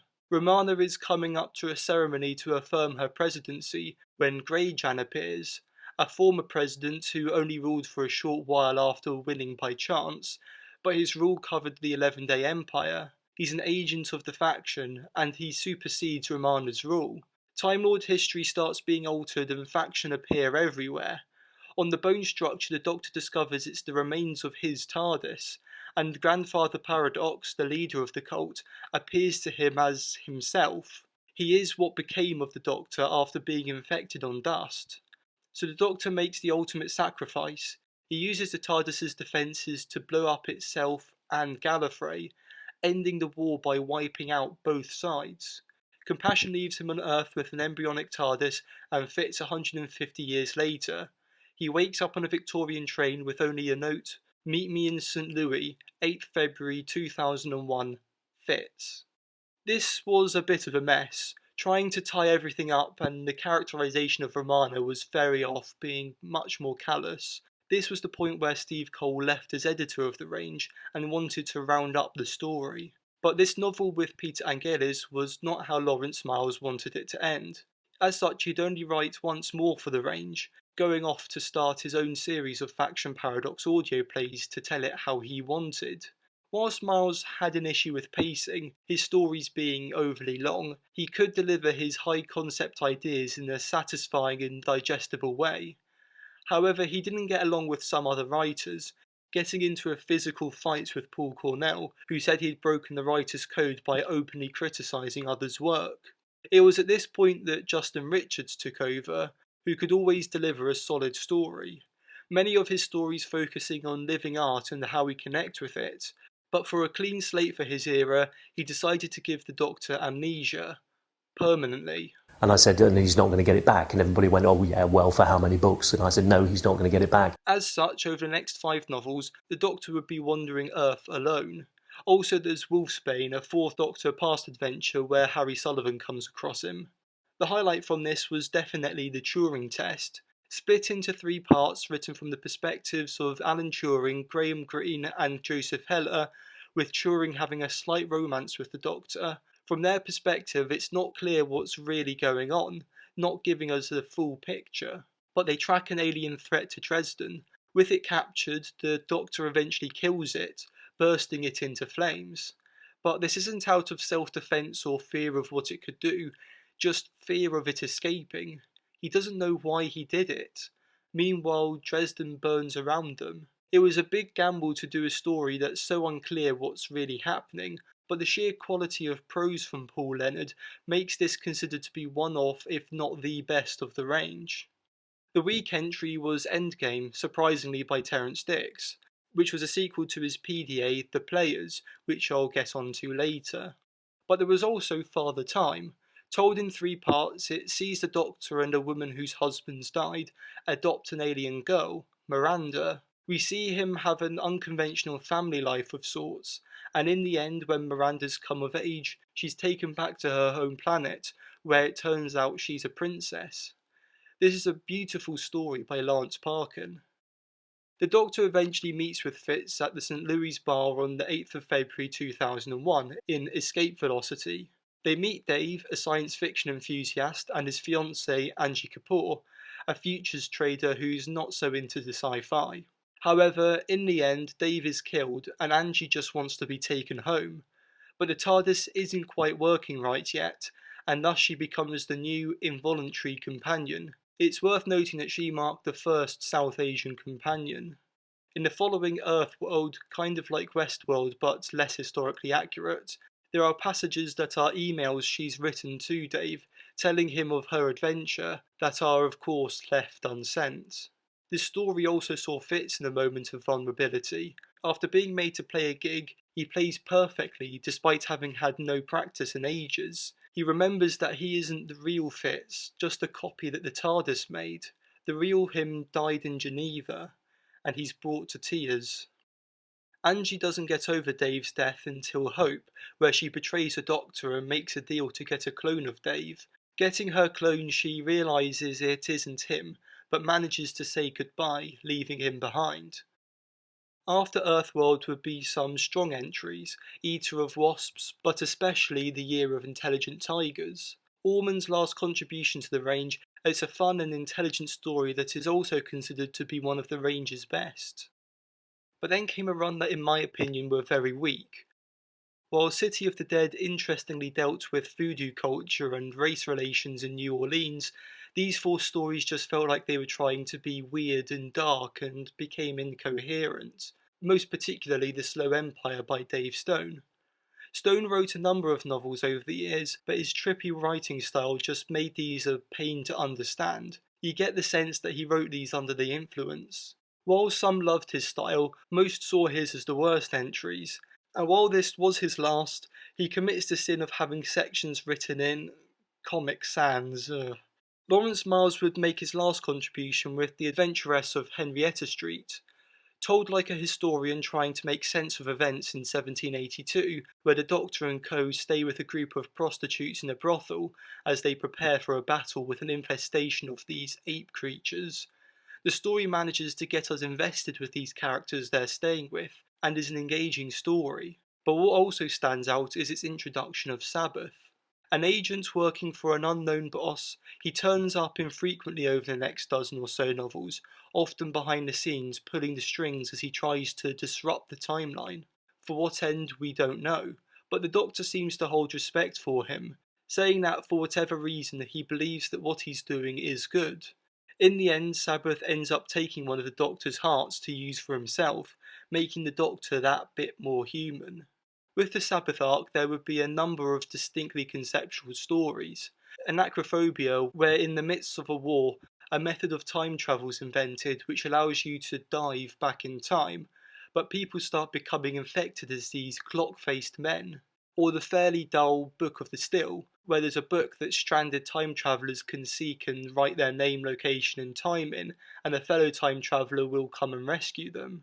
But the most memorable is The Crooked World. By Steve Lyons, it is again very meta. The Doctor, Fitz and Angie find themselves in a cartoon world with parodies of the Roadrunner, Scooby-Doo and Tom and Jerry, but their presence disrupts things and the cartoons start being able to be hurt or even killed. In Camera Obscura, a story largely set in mental asylums, Sabbath returns the Doctor's now rotten heart, though he's already grown one back. This was by Lloyd Rose, whose stories were always fairly intellectual and researched, such as the Algebra of Ice being very based in mathematics. Here it delves a lot into the history of mental institutions and their horrific practices. Here's a copy of the book next to Kylie Minogue. Was it hers? We don't know. After this would come Time Zero. Fitz has left again, this time to join a doomed expedition to Siberia in 1893. But the Doctor picked up the diary of the journey while on Earth in 1938. Angie has tried to leave in 2002, but is captured by people interested in her having time travelled. The Doctor meets with a Duchess, and all leads to a research station in Siberia, where they're using a special type of ice to freeze light and effectively time. Sabbath is there to use this experiment to collapse the multiverses from the many worlds interpretation of quantum mechanics. That's the one where every decision creates a different universe. Turns out the Duchess is a master of disguise working for Sabbath called Beatrice, or Trix, Macmillan.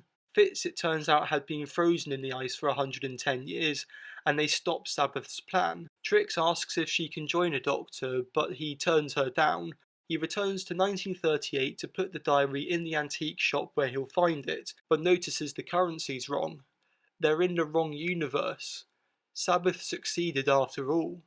This leads into a run of stories set in alternate timelines, such as the domino effect in a fascist and technologically stagnant world where Angie faces all sorts of racism and Fitz is accused of a terrorist bombing, very akin to the Birmingham Six, or reckless engineering with Islamabad Brunel. These stories have a point of all the timelines being just as legitimate, so who gets to choose which one is correct? Though the Doctor and Fitz seem to flip sides on the argument between domino effect and reckless engineering, with Fitz once again attempting to leave and start a new life in the latter. This then all gets corrected in Timeless. Oddly, Trix has now joined the team, having been hiding stowaway in the TARDIS since Time Zero. It feels like we've missed the story of them finding her and coming to trust her. The Doctor seems indifferent, Fitz just enjoys having a new playmate and pair of legs around. The only one who seems to question her presence is Angie. It's just bizarre that it opens like she was already there. They try going back to the start of the universe where they come across a girl, Chloe, who says she's part of a now lost race that kept order to time, and so is now meddling to give people better lives in her own psychopathic way. She has a pet time creature and a toy, and when the pet gets jealous of the toy, it rips it apart, revealing 8 diamonds that Sabbath is after. Within them are the Council of 8, his bosses. It was originally intended for them to be the Daleks, but they didn't have the rights. Angie is now able to leave and takes Chloe with her, who's now more human, and the Doctor, Fitz and Trix continue their travels. While they can't entirely trust Trix, not even knowing her real name, she quickly becomes a part of the team through the last stretch of stories, and always takes an opportunity to go undercover. Skipping emotional chemistry, we come to the climax of the arc, Sometime Never. The Council of 8 are close to achieving their plan to collapse the multiverse into one timeline to make things neater. Miranda returns with her daughter Zizan, having had a good life, but however she dies. Turns out Sabbath was a British agent from the 1700s who died in initiation, but was rescued by the Council of 8. Realising his only purpose was to distract the Doctor, he feels cheated. Octave, the leader, has predicted he'll kill him, but instead he shoots himself, destroying Octave's predicted future. In the end, one of the council, Sol and Zizan, find themselves in London 1963 with Sabbath's TARDIS, the Jonah. Their memories wiped, Sol believes himself to be called the Doctor, and Zizan thinks he's her grandfather. With Gallifrey wiped from history, this seemed to act to provide an alternative origin for the Doctor and Susan. It then wouldn't be long before the Gallifrey Chronicles. With Fitz and Trix now an item, they visit the grave of Sam Jones, shot at a political rally in 2002. Fitz is very upset, but angry at the Doctor for not also being upset, having forgotten who she is, and leaves him. Him and Trix come across Angie, who's now engaged again. She doesn't seem to mention or want to talk about her adventures, and has just moved on with her life. But the Time Lord Marnell, who had recorded the whole of Time Lord history in the form of seemingly science fiction novels, tracks down the Doctor and wants to kill him for what he's done. K9 also appears, sent by Romana to do the same, but after he scans the Doctor's mind, he finds the truth behind his amnesia. The Doctor's memory was wiped to make space for the whole of the Matrix to be saved in his mind. In him are the memories and knowledge of every Time Lord who ever died. It's also mentioned that when Grandfather Paradox appeared to the Doctor, he appears to everyone as themselves, acting as a very quick fix to that story arc. Meanwhile, a second moon appears in the sky and people start being massacred by these insect-like Vor, including Fitz.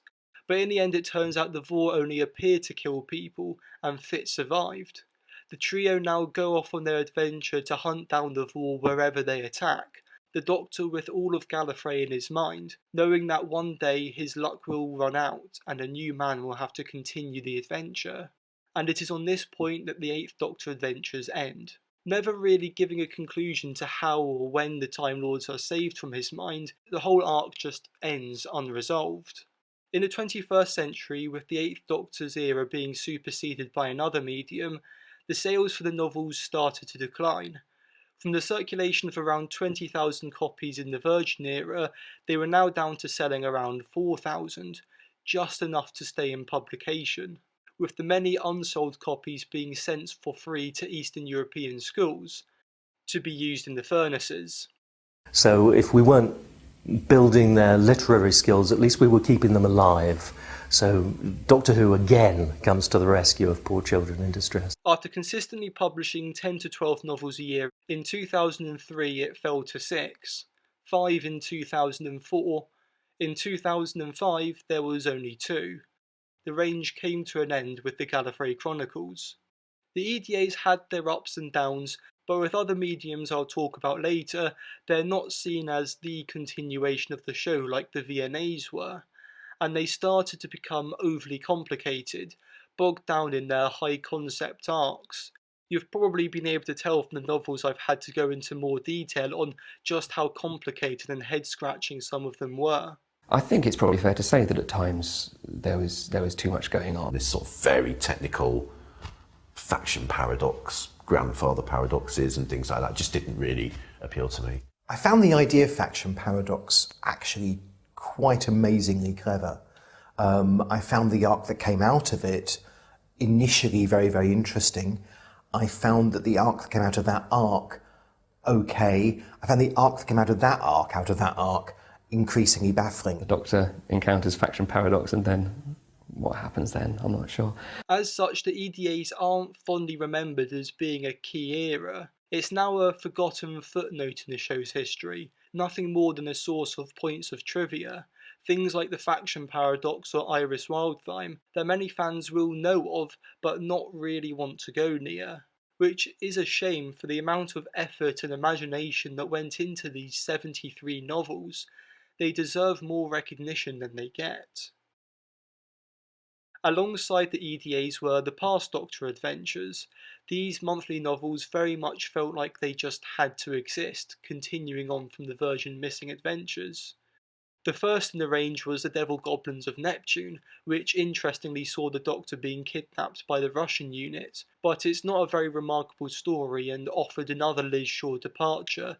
Needless to say, people tend to go with the Scales of Injustice. Some of these novels acted as sequels to classic adventures, such as Zeta Major being a sequel to Planet of Evil, or Warmonger being a prequel to The Brain of Morbius, and Byzantium fitting into the beginning of the Romans. And Chris Boucher wrote another Sandminer robot story, like Robots of Death but missing the humour. It was during this time that Terrance Dicks started to dry up. He wrote The Players featuring the 6th Doctor and Perry, but the middle section is a flashback to the 2nd Doctor, taken by the Time Lords before his regeneration to go on a mission, following so closely from the War Games as to have him meet the World War I characters again. This introduced the Season 6B theory, that the 2nd Doctor had adventures before his regeneration after the War Games. This would be followed by the better sequel World Game. At the end, the Doctor gets to pick up an older Jamie as his companion and goes to the beginning of the 2 Doctors. Other than a couple of novellas for the 10th Doctor, this would be Dix's last work on Doctor Who after 37 years. Barry Letts would also have a go at writing novels, but much like The Ghosts of N-Space, these weren't very good. Mike Tucker would also get a chance to write the story he proposed back when the show was cancelled, Illegal Alien. This led to him writing a few novels, a career change from being an effects assistant. David A. McKinty would similarly make his proposed script, Avatar, into White Darkness. After this, the young writer set out on checklisting all the odd parts of canon, The Master's Regeneration and First Frontier, A Pure Historical in Sanctuary, The Master's Name and Origin in The Dark Path. He wrote a Doctorless story with units using the Master set during Colony in Space in Face the Enemy, a story featuring Frobisher, the talking penguin from the comics in Mission Impractical, and gave Liz Shaw a trip in the TARDIS in The Wages of Sin, and Sarah Jane's death in Bullet Time. This got undone by the events of Sometime Never, we assume. He suggested a story that would say the Doctor and Master were former spouses, which was met with a blank stare. But he did manage to delve into the relationship between Ian and Barbara in The 11th Tiger. This relationship would be elaborated on further by The Time Travellers by Simon Gurrier, a timey-wimey story but with the simplicity and softness of the Hartnell era. But McKinsey wasn't the only one to delve into the show's canon. After Scales of Injustice, Gary Russell would keep it up. His first PDA was Business Unusual, which gave us Mel's introduction story that we never saw due to the trial of a Time Lord getting messed up. The first portion of the novel is spent with the Sixth Doctor trying to avoid her. And his last PDA was Spiral Scratch, a multiversal story which had Mel discover she murdered her sister as a young child, but more importantly saw the Sixth Doctor have to sacrifice himself to stop a pan-dimensional being from destroying creation, leading to his regeneration in Time in the Rani. We finally got an outing for the Sixth Doctor. Plus there's Instruments of Darkness featuring Evelyn Smythe.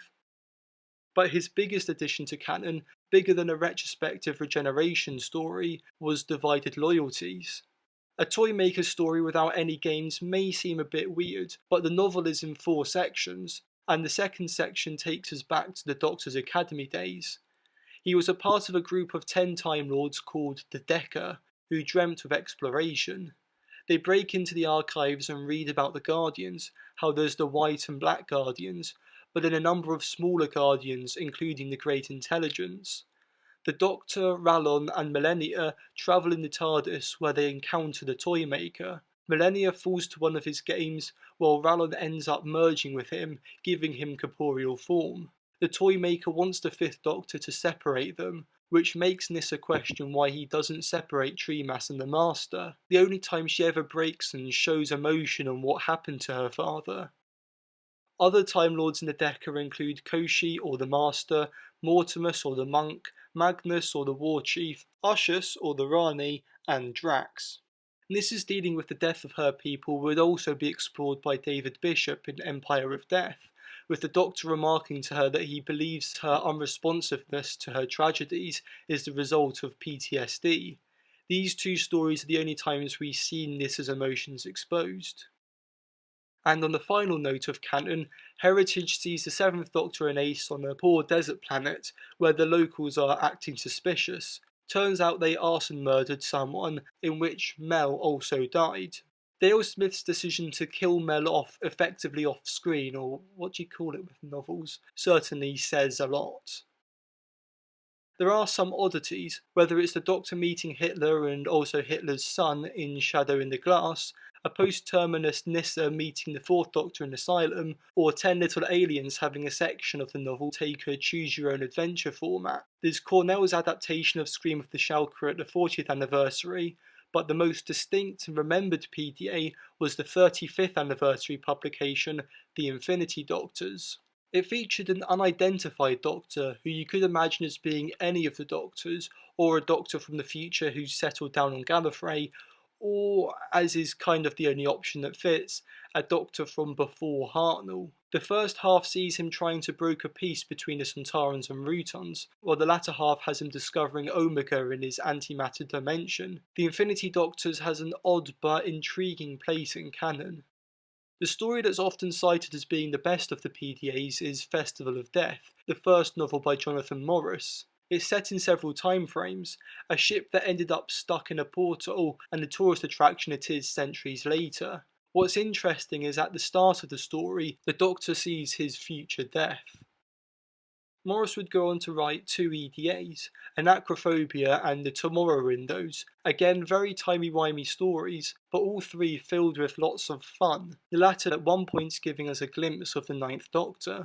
Alternatively, the worst of the range is considered to be Combat Rock by Mick Lewis, based on his experiences with cannibal tribes in Indonesia. It's just such a weird and gratuitous novel, and I don't think any Doctor Who media has used the words penis or whore as much as this has.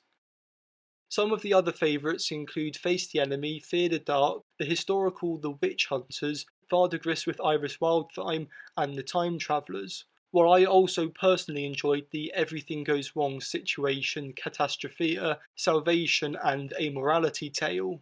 Other well-remembered entries include Matrix, Dreams of Empire, and Mark Gatiss' Last of the Gardarine, while some of the least favourite include The Ultimate Treasure, Independence Day, The King of Terror, and Dave Stone's Heart of TARDIS. By the end of the range, with the EDAs having ended, they had a PDA with the 8th Doctor Fitz and Angie, Fear itself. With the now being 8th Doctor PDAs and the novels starting to reference the revived show, it was time for the range to end. Though it hadn't slowed down as much as the EDAs had, publishing 7 novels in 2005. And it's also worth noting they had dropped saying which stories they're set between in the blurb, which makes some of the latter ones quite hard to place. The BBC books of 1997 to 2005 are not as highly regarded or remembered as other facets of the Wilderness era, despite these being the closest to official BBC content we got. While it introduced expanded media writers Paul Mars, Jacqueline Rayner, Lloyd Rose, Johnny Morris and Trevor Baxendale, none of them would go on to write for the TV series. The only things to be carried over to the TV show were small plot details, no large influence over the show's style or approach. Okay, I guess the Dr. Donner's pretty similar to Sam Jones's arc, and Prime Time is basically the long game, and City at World's End is basically Utopia. Indomitable, that's the word. Indomitable! There would only be one major point that would be carried over. When the show returned, the Doctor was the last of the Time Lords, having destroyed Gallifrey and the Enemy in a war. The Time War of the Revival series was very clearly inspired by the War in Heaven in the novels. While the events may not align with each other, this essential part of the show's future story and character arcs would be the lasting legacy of these 149 novels. But alas, it's an era of the franchise that would be left aside. First chance in publishing to so many previously unpublished authors. It was a brilliant opportunity to do that. The Doctor Who books were there at a time when it was really the darkest hour. It was a very revolutionary time, I think, for a TV tie-in franchise. Wouldn't happen now. That's the interesting thing. Now the Doctor Who's a big success, you wouldn't dare go into some of the areas they did, and they did go too far sometimes. But it was a great big experiment that was remarkably successful, I think. The BBC books wouldn't be the only run of 8th Doctor stories between 1996 to 2005. There was also the Doctor Who magazine comics, whereas before the comics had been their frivolous side piece to the main show, without being attached to what was happening on TV, they could explore their own characters and plot lines. As such, the series kept a single writer, Alan Barnes, between 1996 to 98, with Scott Gray doing almost all of the stories between 98 and 2005.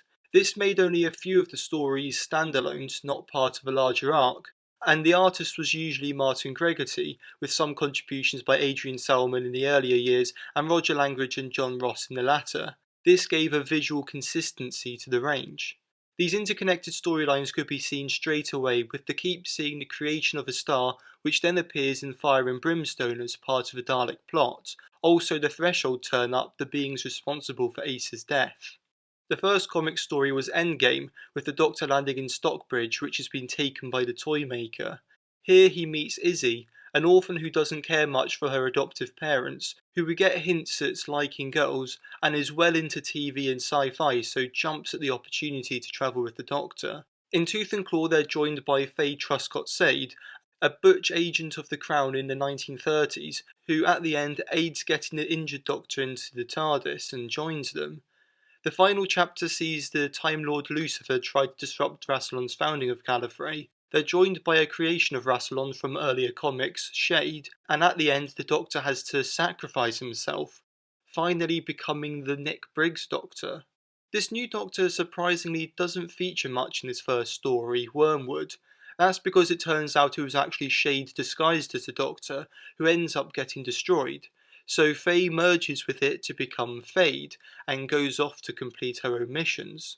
After this it's back to the Doctor and Izzy. They meet Grace in the Fallen and have a samurai adventure in Road to Hell.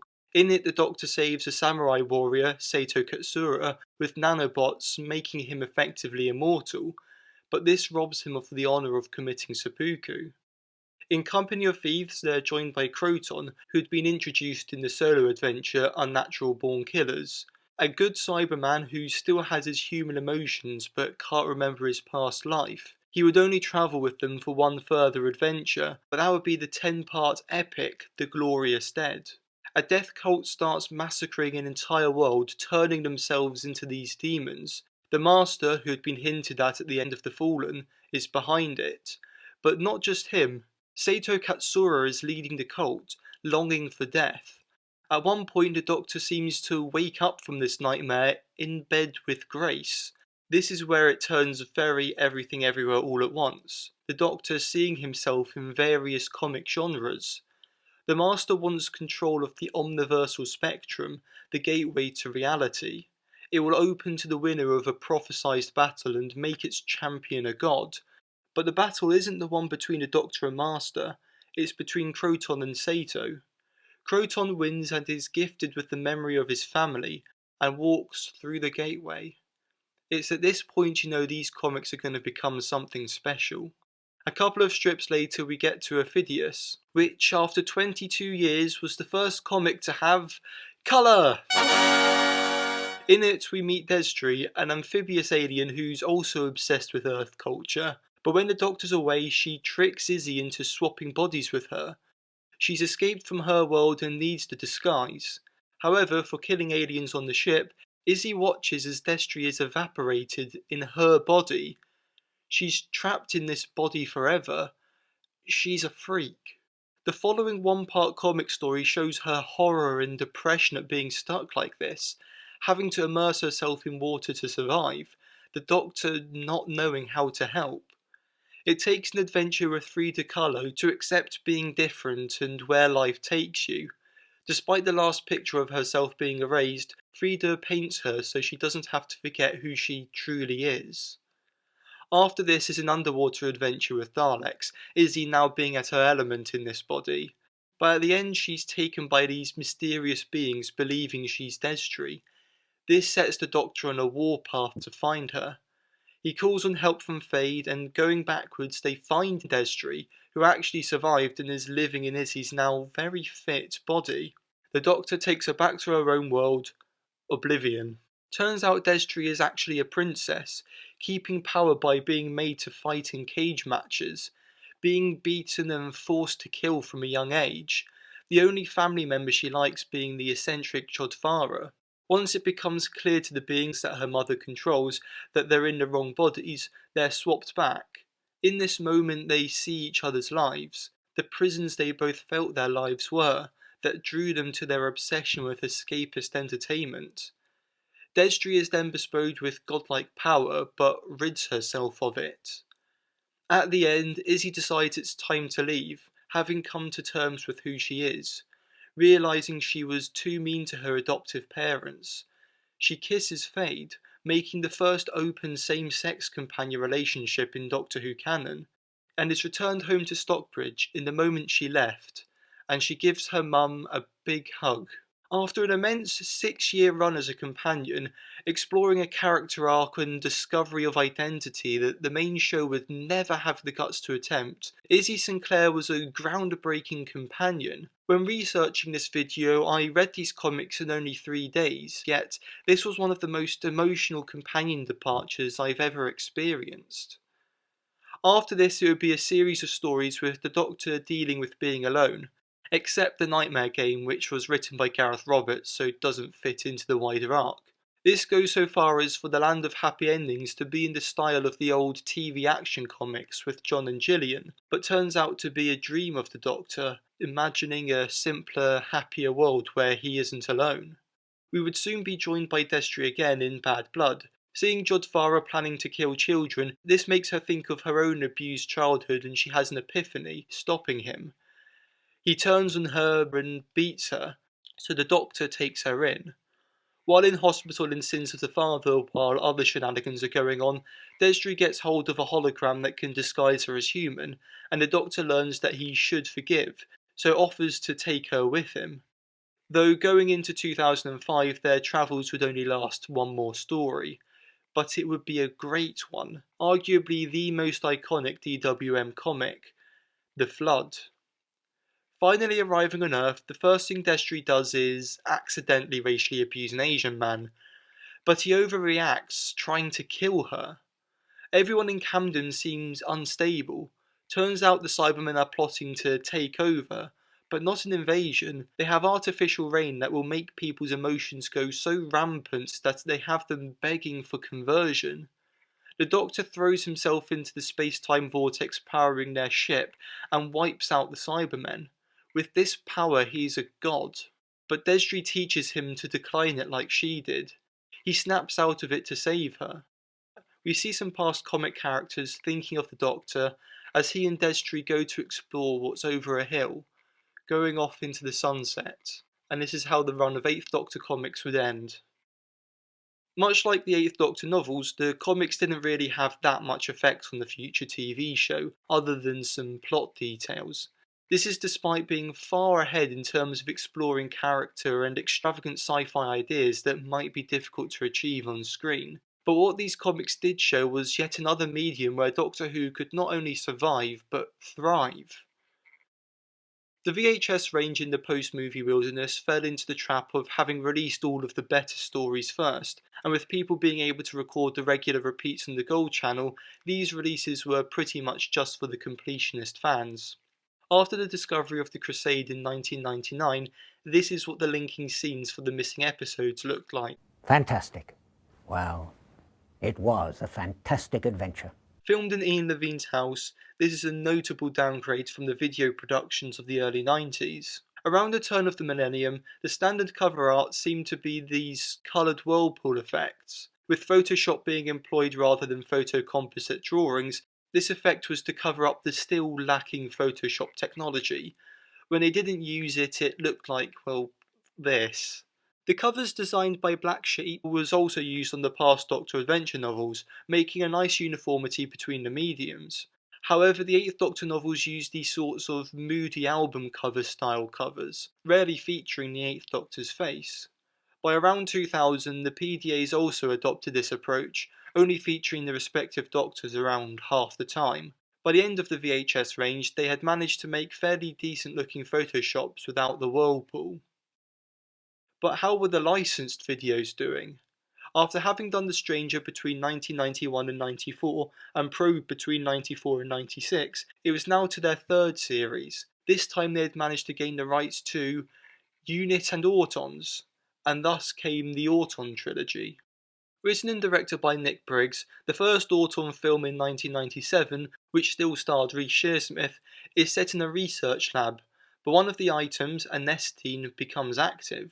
Autons start coming out of storage and shootouts begin with the unit soldiers. We're introduced to Lockwood, played by Michael Wade, the unit scientific officer. He's a mysterious figure with strange psychic abilities. There's more to him than we're being told. He's essentially the series' stand-in for the Doctor.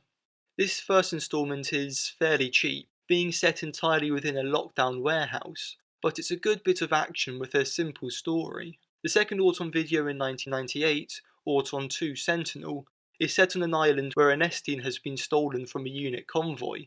Lockwood is paired with another unit operative, Natasha, played by Jo Castleton, who discover the island's vicar is an Auton and has brainwashed the village into a Nestine worshipping cult. This is a much larger scale production, with units storming the island, and this CGI Nestine shows what effects could be achieved even on a minuscule budget. I mean, there's effects in the Revival series not as good as this. Lockwood absorbs the Nestine into his mind, and we end on this cliffhanger. Where did that creature go? It hasn't gone, has it? Lockwood, what have you done? Whose side are you on? The next year was the final instalment of the trilogy, Auton 3 Awakening. Lockwood and Natasha find themselves in a village where everyone has disappeared, making the scene for some good urban combat sequences, and are led to a psychiatric hospital. There, another unit operative tries to contact the Nestine in Lockwood's mind to activate the other dormant Nestine. Eventually, Lockwood sacrifices himself to prevent this. This third one in the trilogy was not as well received as the others, being a bit of a mess. While still written by Briggs, it was instead directed by Bill Braggs, as by this point Briggs was trying to distance himself from BBV. In 1998, BBV moved into audio production. While still not able to get the rights to Doctor Who itself, they instead gained the rights to the individual aspects from the show. They produced audios featuring K9s, Zygons, Crinoids, Sontarans, Routons, Wirren, the Brigadier, and even had Pip and Jane Baker write a Rani audio. Of course, they continued to make P.R.O.B.E audios, but their biggest range featured the fraction paradox. However, it was their series, The Time Travellers, which caused issues. As you will know, Sylvester McCoy played the Doctor in Doctor Who, though Ace used to call him the Professor, and Sophie Aldred played Ace, who was really called Dorothy. Well, in this series, McCoy and Aldred played the Professor and Dorothy. Yeah, this was the point where the BBC issued a cease and desist, and in 2002 they ended their audio productions. Instead, a group of fans got together and founded their own, more legal audio production company, Big Finish Productions. Founded by Gary Russell, who acted as producer until 2006 when Jason Hyellery and Nick Briggs took over, the company's first audio production started in 1998, adapting the Bernice Summerfield novels. With Lisa Barrowman, who played Kara in Survival, in the role of Bernice, she's very much the face of the character, still playing her to this day. Starting with Oh No It Isn't and later adapting Doctor Who novels, but with the Doctor taken out, such as Just War and Birthright, making these audios prove that they were a legitimate audio production company, and in July 1999 they released their first Doctor Who audio, The Sirens of Time. It featured the 5th, 6th and 7th Doctors. They couldn't get the rights to the 8th Doctor, and Tom Baker would continue to refuse to return to the role until 2012, and of course the first 3 Doctors were all dead. To make up for these, in 2007, they started the Companion Chronicles, which were each narrated by one of their companions. Each of the first 3 parts of The Sirens of Time featured each of the 3 Doctors on a small adventure on their own, before coming together in the final part to prevent a crisis that threatens Gallifrey. Oh, so that's how things turned out for me. And for me, it seems. Any more of us? Just the 3, it would appear. Well, we must be thankful for small mercies, mustn't we? It's not the best of what the range would become, but it was a start. The second, Phantasmagoria, by Mark Gatiss, featured the 5th Doctor and Turlough in 1702, where people are mysteriously going missing. While it was the second instalment in the range, this one's quite forgettable. However, the third and last audio they produced in 1999, The Whispers of Terror by Justin Richards, was the first to properly land, making use of the audio medium. It had the 6th Doctor and Perry face a murderous creature made of sound. As you hear the sound get closer, you know there's a death on the way. Going into 2000, they started producing audios every month. The Land of the Dead by Steve Cole is another pretty dull one, with the 5th Doctor and Nyssa wandering around snowy Alaska for a bit and coming across an ancient buried alien force. But the next, The Fearmonger by John Blum, was the first standout. The 7th Doctor and Ace find themselves in the grips of a Britain that has been taken over by fascism, as a creature that feasts on fear and paranoia stirs things up using a series of attempted assassinations and terrorist attacks. It goes without saying, but the commentary on how fascism starts is great. After this was The Marianne Conspiracy by Jacqueline Rayner. The 6th Doctor is paired with a new companion, Evelyn Smythe. A history professor and older than other companions, she can put the egotistical 6th Doctor in his place, making his abrasive ego work a lot better than it did on TV. Plus, we don't have to see his costume. They go back to the 1500s and find themselves tied up in a plot to assassinate Queen Mary. This was again another hit for Big Finish, despite being a pure historical. They then managed to obtain the holy grail of Doctor Who rights, the Daleks. First appearing in The Genocide Machine by Mike Tucker, it saw the 7th Doctor and Ace visiting the universe's greatest library as it comes under attack by the Daleks. The first in what would be subtitled the Dalek Empire quadrilogy, needless to say this was a popular release. Next was Red Dawn by Justin Richards, a 5th Doctor story set on Mars during the first manned mission, but they end up uncovering the Ice Warriors. This did pose the question, though, of this having to be set between Planet of Fire and the Caves of Androzani, meaning that the 5th Doctor and Perry had been travelling together longer than they had on screen before he sacrificed himself to save her. This somewhat takes away the impact that they had only travelled together briefly when he did this, but I guess it means more for Ivan Perry. Next was The Spectre of Lanyon Moor by Nicholas Pegg. This saw the Sixth Doctor and Evelyn meeting with the Brigadier as there are mysterious goings-on the Cornish countryside. This of course marked the first proper story featuring the Sixth Doctor and the Brigadier, unless you count whatever Dimensions in Time was, and was a pretty popular story, though I never really saw the appeal of it. It's just them wandering the countryside for the most part. Winter for the Adept was written by former script editor Andrew Cartmel and saw the Doctor and Nyssa in the Swiss Alps where they come across a school trapped in the snow. Not all is as they seem as they become haunted by a poltergeist. This was another good story. Safe to say by this point Big Finish were in their stride. Though then came the Apocalypse element, an ambitious story by Stephen Cole, and another Dalek story. This featured President Romana as Gallifrey gets attacked by Daleks. An epic fight between the Time Lords and Daleks, it couldn't really live up to the scale and becomes a bit of a disappointment. Steve Lyons was next with The Fires of Vulcan. Now this did what no writer wanted to do.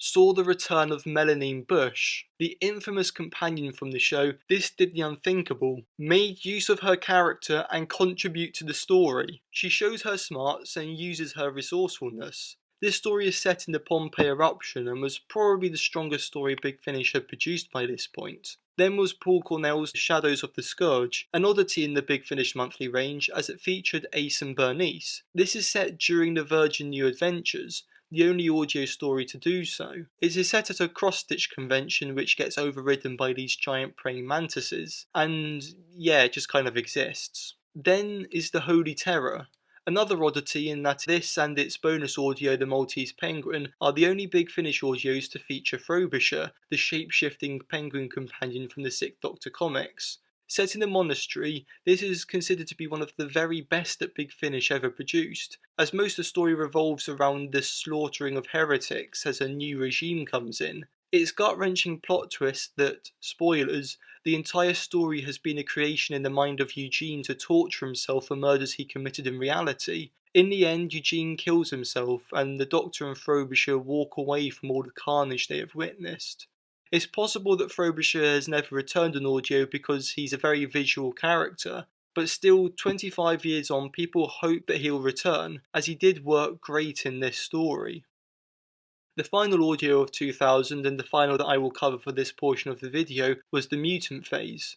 The third of the Dalek Empire series, this saw the Fifth Doctor and Nyssa land in the lead up to the Dalek invasion of Earth from the classic First Doctor serial, as the Daleks have developed a virus spread by wasps that is causing a deadly plague. Set in several time periods with the Dalek-Thal War also being tied into this was another solid Dalek story. So while Big Finish producing audios had left BBV in the dust, Reeltime continued. They made another documentary, Lust in Space, Girl power! Yay! which was a tongue-in-cheek look back on the show's misogyny. Whilst it did have some real interviews, but I always went for the best actor. So, the best actor was always the most attractive one. Yes. Amazing, isn't it? it's mostly just having fun with these three adjudicators trying to determine if the show was sexist. There you sit, three old blokes talking about sexism. I mean, where are the female lawyers? Or a female judge, come to that? You're supposed to be against sexism, but you're more sexist than Doctor Who ever was. Their fourth drama production was Mind Game, written by Terrence Dix. Three warrior aliens, a Centauran, a Draconian, and a human, played by Sophie Aldred, who is never stated to not be Ace, are locked in a prison cell together. They're being observed, and it's only by working together that they're able to escape, defeat the alien who kidnapped them, and return home, having mended their differences over its short half-an-hour runtime. Hey, this is just like the Star Trek The Next Generation episode Allegiance. This was then followed by Mind Game Trilogy. It follows each of the three characters from Mind Game in their final moments. The Centauran injured and dying on the battlefield, the Draconian in prison monologuing to himself as he awaits execution, and the human in a shuttle as she slowly dies from concussion. It's not fair! Oh, it's not fair! It's not fair! It's not fair! If you interpret this as being Ace, then this marks the fourth way her character ends. While it's double the length of Mind Game Trilogy is essentially just an epilogue to it. and they were recently edited together and released as Mind Game Requiem. Mind Game was released in 1998 and Mind Game Trilogy in 1999. 1999 was an interesting year for Doctor Who. Not only did the Big Finish range start this year, but Doctor Who came back to TV, in a way. You know, if you're going to spy on me, you really should turn the speaker off. Written by Stephen Moffat, Red Nose Day produced a 25-minute episode to raise money for charity. Taking itself less seriously than Dimensions in Time, this is just a comedy piece. Daleks don't have noses. Scraping the barrel a bit there, aren't you? Other than some shorts, this was Stephen Moffat's first contribution to Doctor Who. While he had been involved in the Virgin novels, he had never written one himself, and he refused to write for Big Finish when he realised they wouldn't be doing the current 8th Doctor, as he wasn't interested in exploring the show's past. But here was the first work from the man who would later run the show for 8 years. It initially stars Rowan Atkinson, most known for Mr. Bean, as the Doctor, with Julia Swallier as the companion Emma, and Jonathan Pryce as the Master. It's taken me 312 years to climb out of those sewers. It's full of great jokes, and while it makes fun of the show, you know it's coming from a place of love, not mockery. Why do they always change their minds at the last moment? I'll explain later. And, I mean, who couldn't love the sofa of reasonable comfort? Say hello to the sofa of reasonable comfort. In fact, the whole I Bribed the Architect first sequence... I shall travel back in time once more and buy the architect an expensive dinner. ...is very much the timey-wimey that Moffat would later become known for. It also has his sexual comedy. They're not breasts, okay? They're Dalek bumps. In the final act of the short, the Doctor speed runs through Doctors 10, 11 and 12, played by big-name stars Richard E. Grant, Jim Broadbent and Hugh Grant. He then dies and the Daleks vow to end their ways in his memory. But then he regenerates because... Maybe even the universe can't bear to be without the Doctor. Into Joanna Lumley, the first female Doctor. I've got etheric beam locators. No, Doctor. I'm afraid those are actual breasts. Are you sure? I think I can see the on switch. And her and the Master walk away together, hand in hand. While you may think this is just a comedy short, it was beloved by fans and for many years was treated as the official way that the show ends, treating the franchise with respect as it makes fun of it. And surprisingly well produced considering it's intentionally trying to look bad. This little nugget is a beloved piece of Doctor Who. Later in the year, in November, BBC Two oddly held the Doctor Who Night 1999. Opening with Tom Baker playing an older future incarnation of the Doctor, the evening featured documentaries about the history of the show, scientific possibilities of regeneration, how to build a TARDIS and the show's monsters, and sketches by Mark Gatiss and David Walliams. The first, The Pitch of Fear, is set in a BBC office in 1963 as Sidney Newman pitches the show, with usual sketch comedy.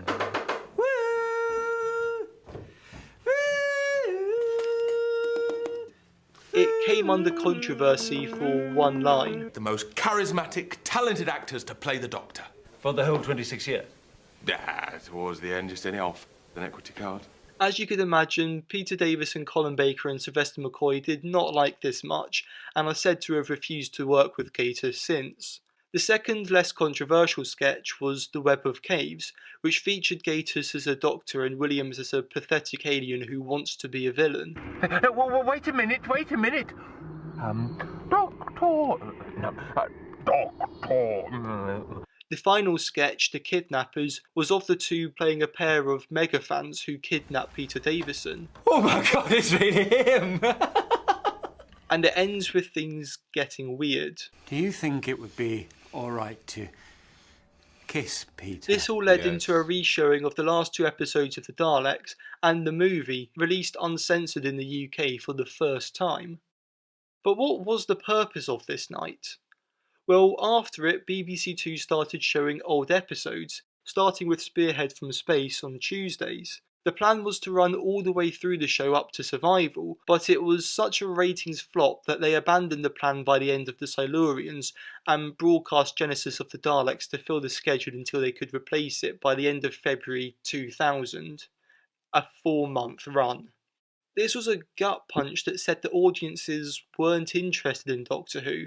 Though they were showing episodes that were 30 years old and had been released on VHS and shown on gold in recent years, it was always doomed to failure.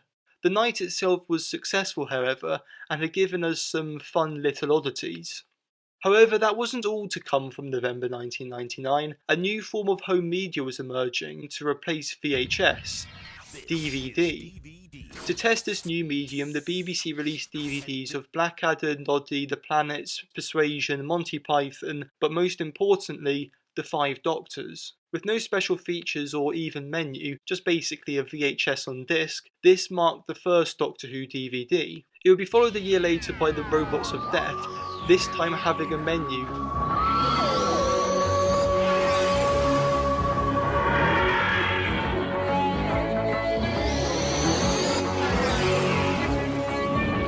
My god, the nostalgia from that. And special features. And cover art's more like what we're used to now. Oh my god, what is that cover? The next few releases would merely feature a poor quality image of the episode's monster, but by 2002 they started having photoshops of sorts. It wouldn't be until 2003 that the covers would really look up to the standard we would later be used to, and have the level of special features. The DVD range really showed the love that there was for Doctor Who, every release having a host of features and documentaries and occasionally replacement VFX, and the new technologies invented by the Doctor Who restoration team specifically to give us the best possible quality, better than it was broadcast in. And even this wasn't enough.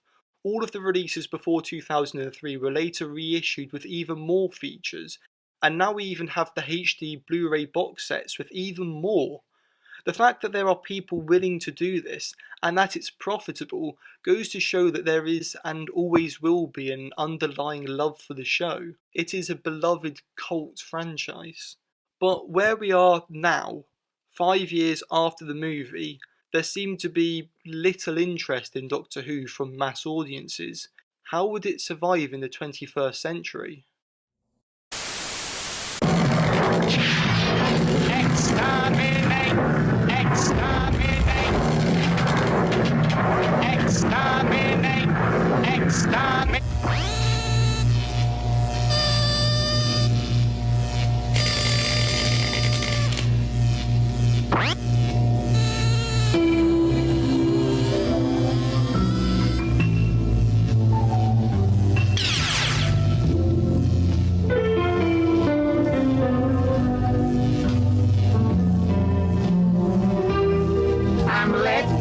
The mild cigar.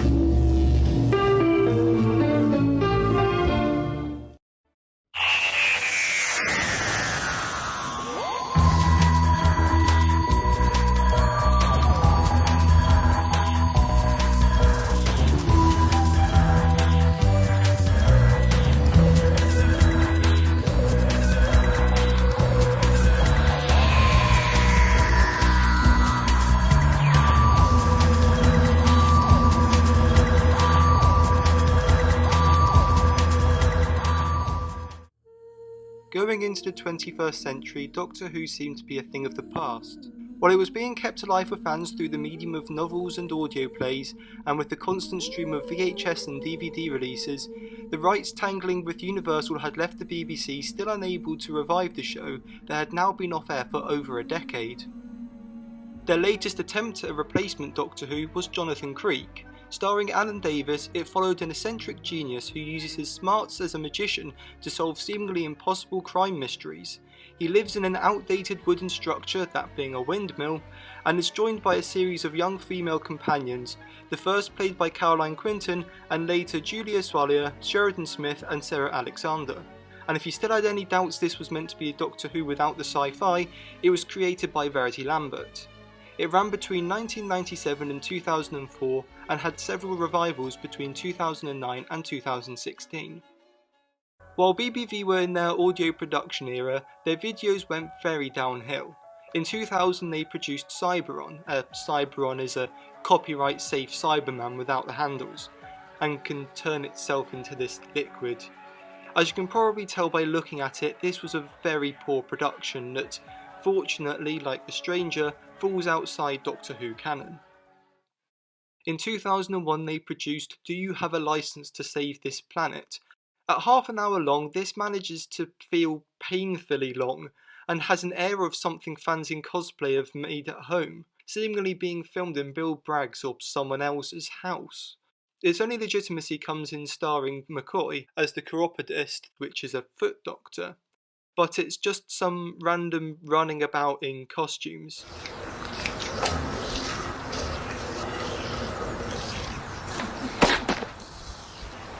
In the end, it has the Cyberons looking to gain canon status, which, okay, yeah, that's pretty funny. Wait, unlicensed Cyberons working for you? He has promised us legitimate status.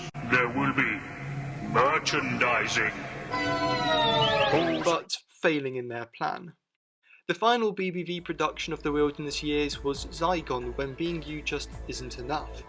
As the name suggests, they got the rights to Zygons, but I bet they wish they hadn't. Starring previous BBV actors Joe Castleton and Daniel Harcourt, it uses the shapeshifter aspect of the Zygons to make a softcore porn. I wish I could include clips, but I'm not putting pornography in this video. The opening shot is of a guy's bollocks, and it is just full of cringe, such as a scene where two women at work are just randomly comparing breast sizes. In this, humans can be turned into Zygons, and a nurse uses her power to become a guy and have sex with his wife. In the end, it turns out a Zygon is planning to use a machine to destroy the world with a gas. Hey, there's a climate change metaphor in there. And if you're wondering, this is the entire screen time we have of a Zygon. I can play it on repeat, it's all there is.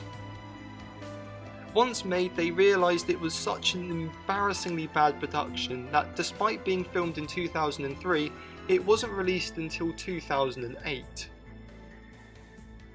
BBV went quiet after this. Their reputation was tarnished by their cease and desist order, but also it came out that they hadn't actually been paying their contributors. This must be an explanation of how their productions were so viable. They wouldn't make another video until 2015's P.R.O.B.E. When to Die, which recast the deceased Caroline John with, this person. No one watched it and they didn't try another. Now all they make is a P.R.O.B.E. video series, which basically consists of Bill Braggs on his own talking to a camera. In January 2001, however, Big Finish did what many had thought impossible. When they started, people in their higher fandom, if you will, weren't too keen, as they thought they could only make audios with past Doctors, nothing new to contribute to the show. Well, all that changed. They managed to sign on Paul McGann. The big Hollywood actor, on his first day of recording, he got an escape call from his agent, like he was on a blind date, but he actually declined, saying he was really enjoying being there. Other than an audiobook, Earth and Beyond, this was his first go at the role since the movie had been cancelled, and he really proved the potential that he had that we had missed. To mark this, Big Finish gave the new Doctor a new opening theme composed by David Arnold.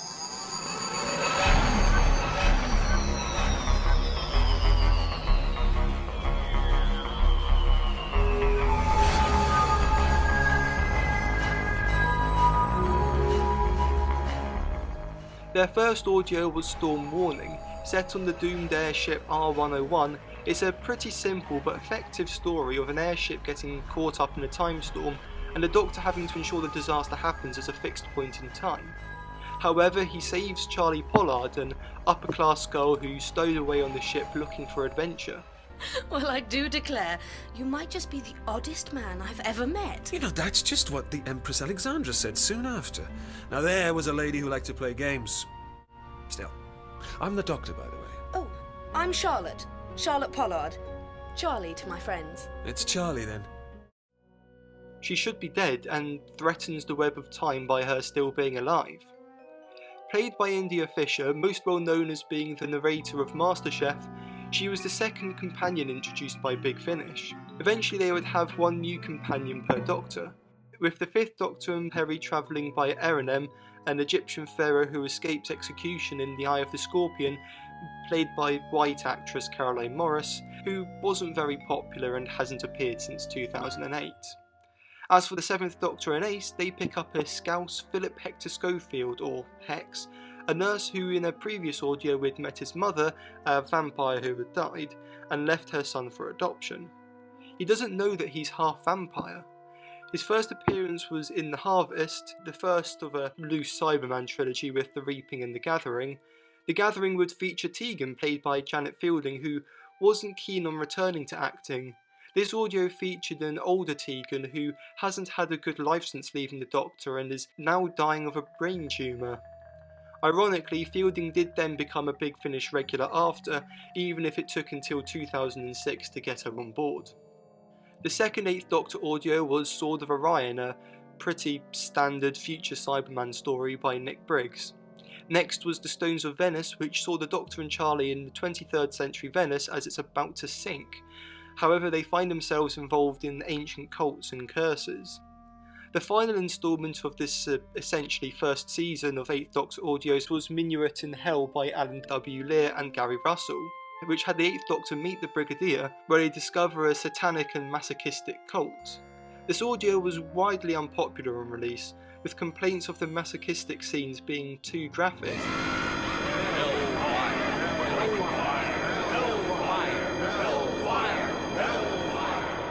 But when you can look past that, it's not too bad of a story, and there's an interesting plot point where a man played by Nick Briggs believes himself to be the Doctor, having had his mind melded with AIDS. But this leads us to think that maybe this could be the Nick Briggs lookalike 9th Doctor that had started making comic appearances. After these 4, the Big Finish monthly range returned to a mixture of 5th, 6th and 7th Doctor audios, with these seasons of 8th Doctor audios becoming an annual occurrence. Later in 2001 there was Lupus Garou, which saw the 5th Doctor and Turlo facing werewolves in Rio de Janeiro, Dust Breeding, a 7th Doctor audio that, plot twist, marked the first appearance of the Master, Blood Tide with the 6th Doctor and Evelyn finding Silurians along with Darwin's Beagle Voyage. Six and Evelyn appeared again in Project Twilight, the first of a vampire trilogy, with an underworld of vampires who are being exterminated by the secret organisation The Forge, led by Nimrod. The Eye of the Scorpion, with the 5th Doctor and Perry meeting Erenem in ancient Egypt. Colditz, with the 7th Doctor and Ace being held in the Nazi prison. This audio featured Elizabeth Klein, who would appear again later.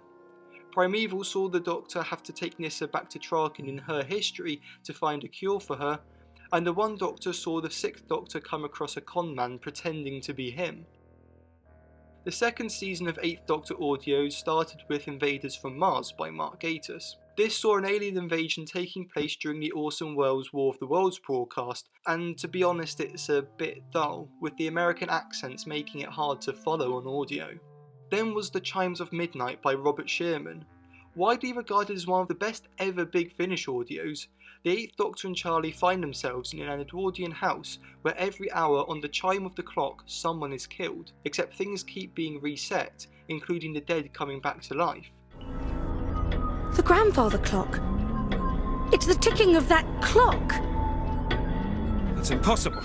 Spoilers, eventually they realise that they're in a paradox being caused by an alien who's one of them feasting off the goings-on. But Charlie discovers that the scullery maid who keeps dying, Edith, was her old maid, and after having learnt that Charlie, the only person that had ever been nice to her, had died, she herself had committed suicide. If you're alive, does that mean I can stay alive too? Of course.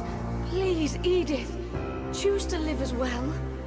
Edith, please, put down the knife.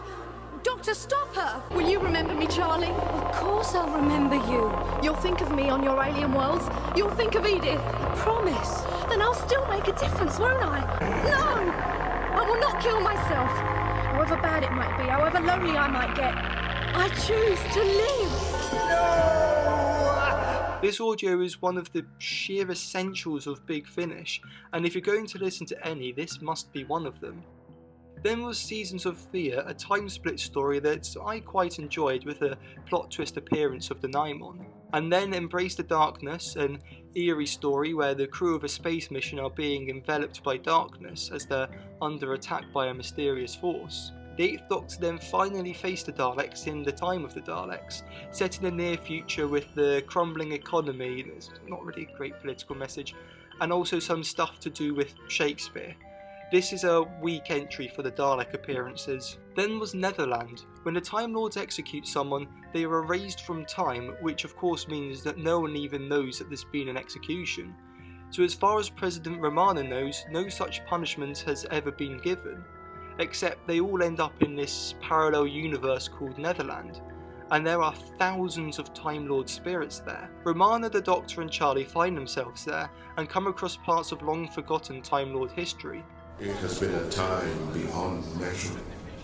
Here, alone in the cold, adrift and aloof from my people, my home. Once, my name was hailed and feared in equal measure by friends and enemies alike.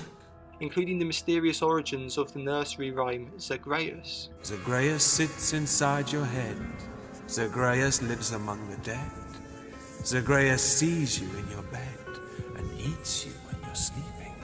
This then ended on the cliffhanger that would lead into the 40th anniversary. Back to the 5th Doctor, and the next audio was Spare Parts, which dealt with the origin of the Cybermen on Mondas. By Mark Platt, this was a dark story showing the decaying society slowly moving towards the inevitable as people slowly developed more and more into Cybermen. You ever thought of a new career as a donor, Doctor? It can be very lucrative. It's a predominantly dark story that really uses the idea of Cybermen to their fullest, even if they're not featured in it that much. Committee, please. Told you. Remarkable. Unlike, but not unlike.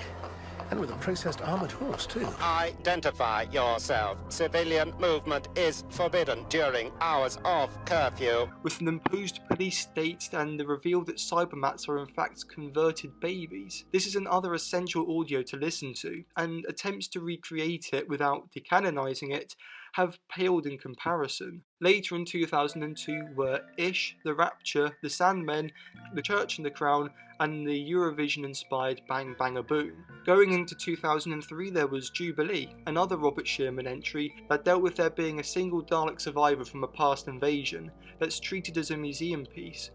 Who are you? I heard you cry out in pain. Can I help you? Doctor! Oh no! Doctor!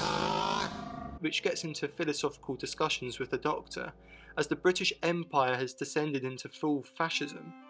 This scathing portrayal of a capitalistic society with propaganda and assassination is intense, and the Doctor has to fix the timelines to prevent the Dalek invasion, in which he had become the celebrated saviour that led to this route.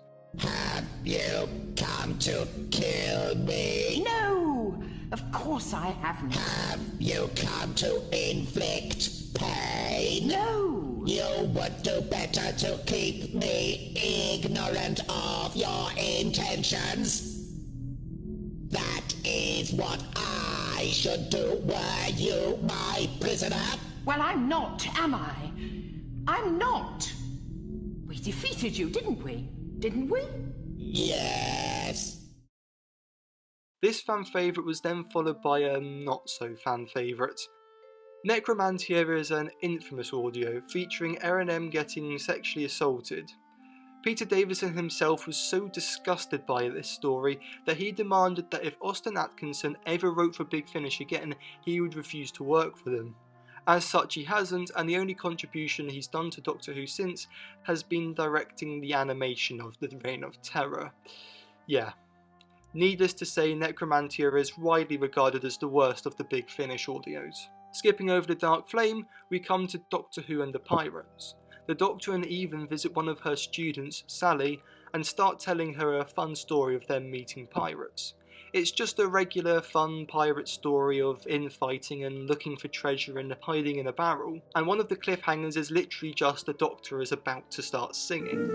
Oh no, you are going to sing. Well, yes, I am the very model of a Gallifreyan buccaneer. I've information on all things a Gallifreyan holds, monsieur. I've linked it to the matrix through his excitonic circuitry. I understand dimensional and relative chronometry. But what Sally doesn't understand is why they've come and why they're telling her this. It turns out that the next morning, Evelyn had received her suicide note, and they had come back in time to try and stop her, to cheer her up, and with a story about pirates. And through this, they make her realise that she shouldn't blame herself and that there are good people that care for her, and the next morning she steps outside with a new look on life. Skipping Creatures of Beauty, there's Project Lazarus, the second in the vampire trilogy, which interestingly features the 6th and 7th Doctors, but in the two halves of the story. But more interesting was the following Flip-Flop, which tells two different stories, one with a happy and one with a sad ending, depending on which of the two discs you play first. Then, heading into the 40th anniversary, we have a trilogy. The 5th Doctor and Omega, the 6th Doctor and Davros, and the 7th Doctor and the Master. Each of these explores the villainous characters and their origins in depth. Master features the Doctor and Master in an old house where he's being cared for as a burn victim, and no one believed that this man could be evil. And the Doctor and Master discuss their friend at the Time Lord Academy, who they accidentally killed as children. Davros sees Davros as a prisoner being made to give advancements in the need for the expansion of humanity, but he has time to think of other evil means, such as a formula that could wipe out economics like a virus. Omega is set in a tourist recreation of the moments where Omega and Rassilon fought, and he gets thrown into the black hole, except the actors start to be taken over by the energies left behind and start actually harming each other. Then comes the plot twist reveal that it isn't the 5th Doctor, but in fact Omega as we saw him in Arc of Infinity. This story gives us a lot of Time Lord lore, such as that the hand of Omega was fashioned from him cutting off the hand of his assistant, Vandakirian, who betrayed him to Rassilon. Then came the main 40th anniversary special, Zagreus. The 8th Doctor and Charlie are lost in a weird universe after the events of Neverland. It features the previous Doctors, but not as themselves. The 5th Doctor appears as a priest, 6 as a Time Lord, and 7 as the manager of a failing amusement park. The whole thing is very Alice in Wonderland based, with the Cheshire Cat and things like that. There is also the 4th Doctor voiced by John Coleshaw, and fragments of 3rd Doctor lines taken from Devious. So what happens now? Oh, you'll regenerate. You'll see this blaze of light comet across the medulla oblongata. A new star. Any second now. Won't be a moment. Extraordinary it is, when the miracle begins again. Is it me, or is it getting darker? Now you come to mention it. Oh dear. You've done it now, haven't you? Done it good and proper. Well, it was bound to happen eventually. No, it's not my time.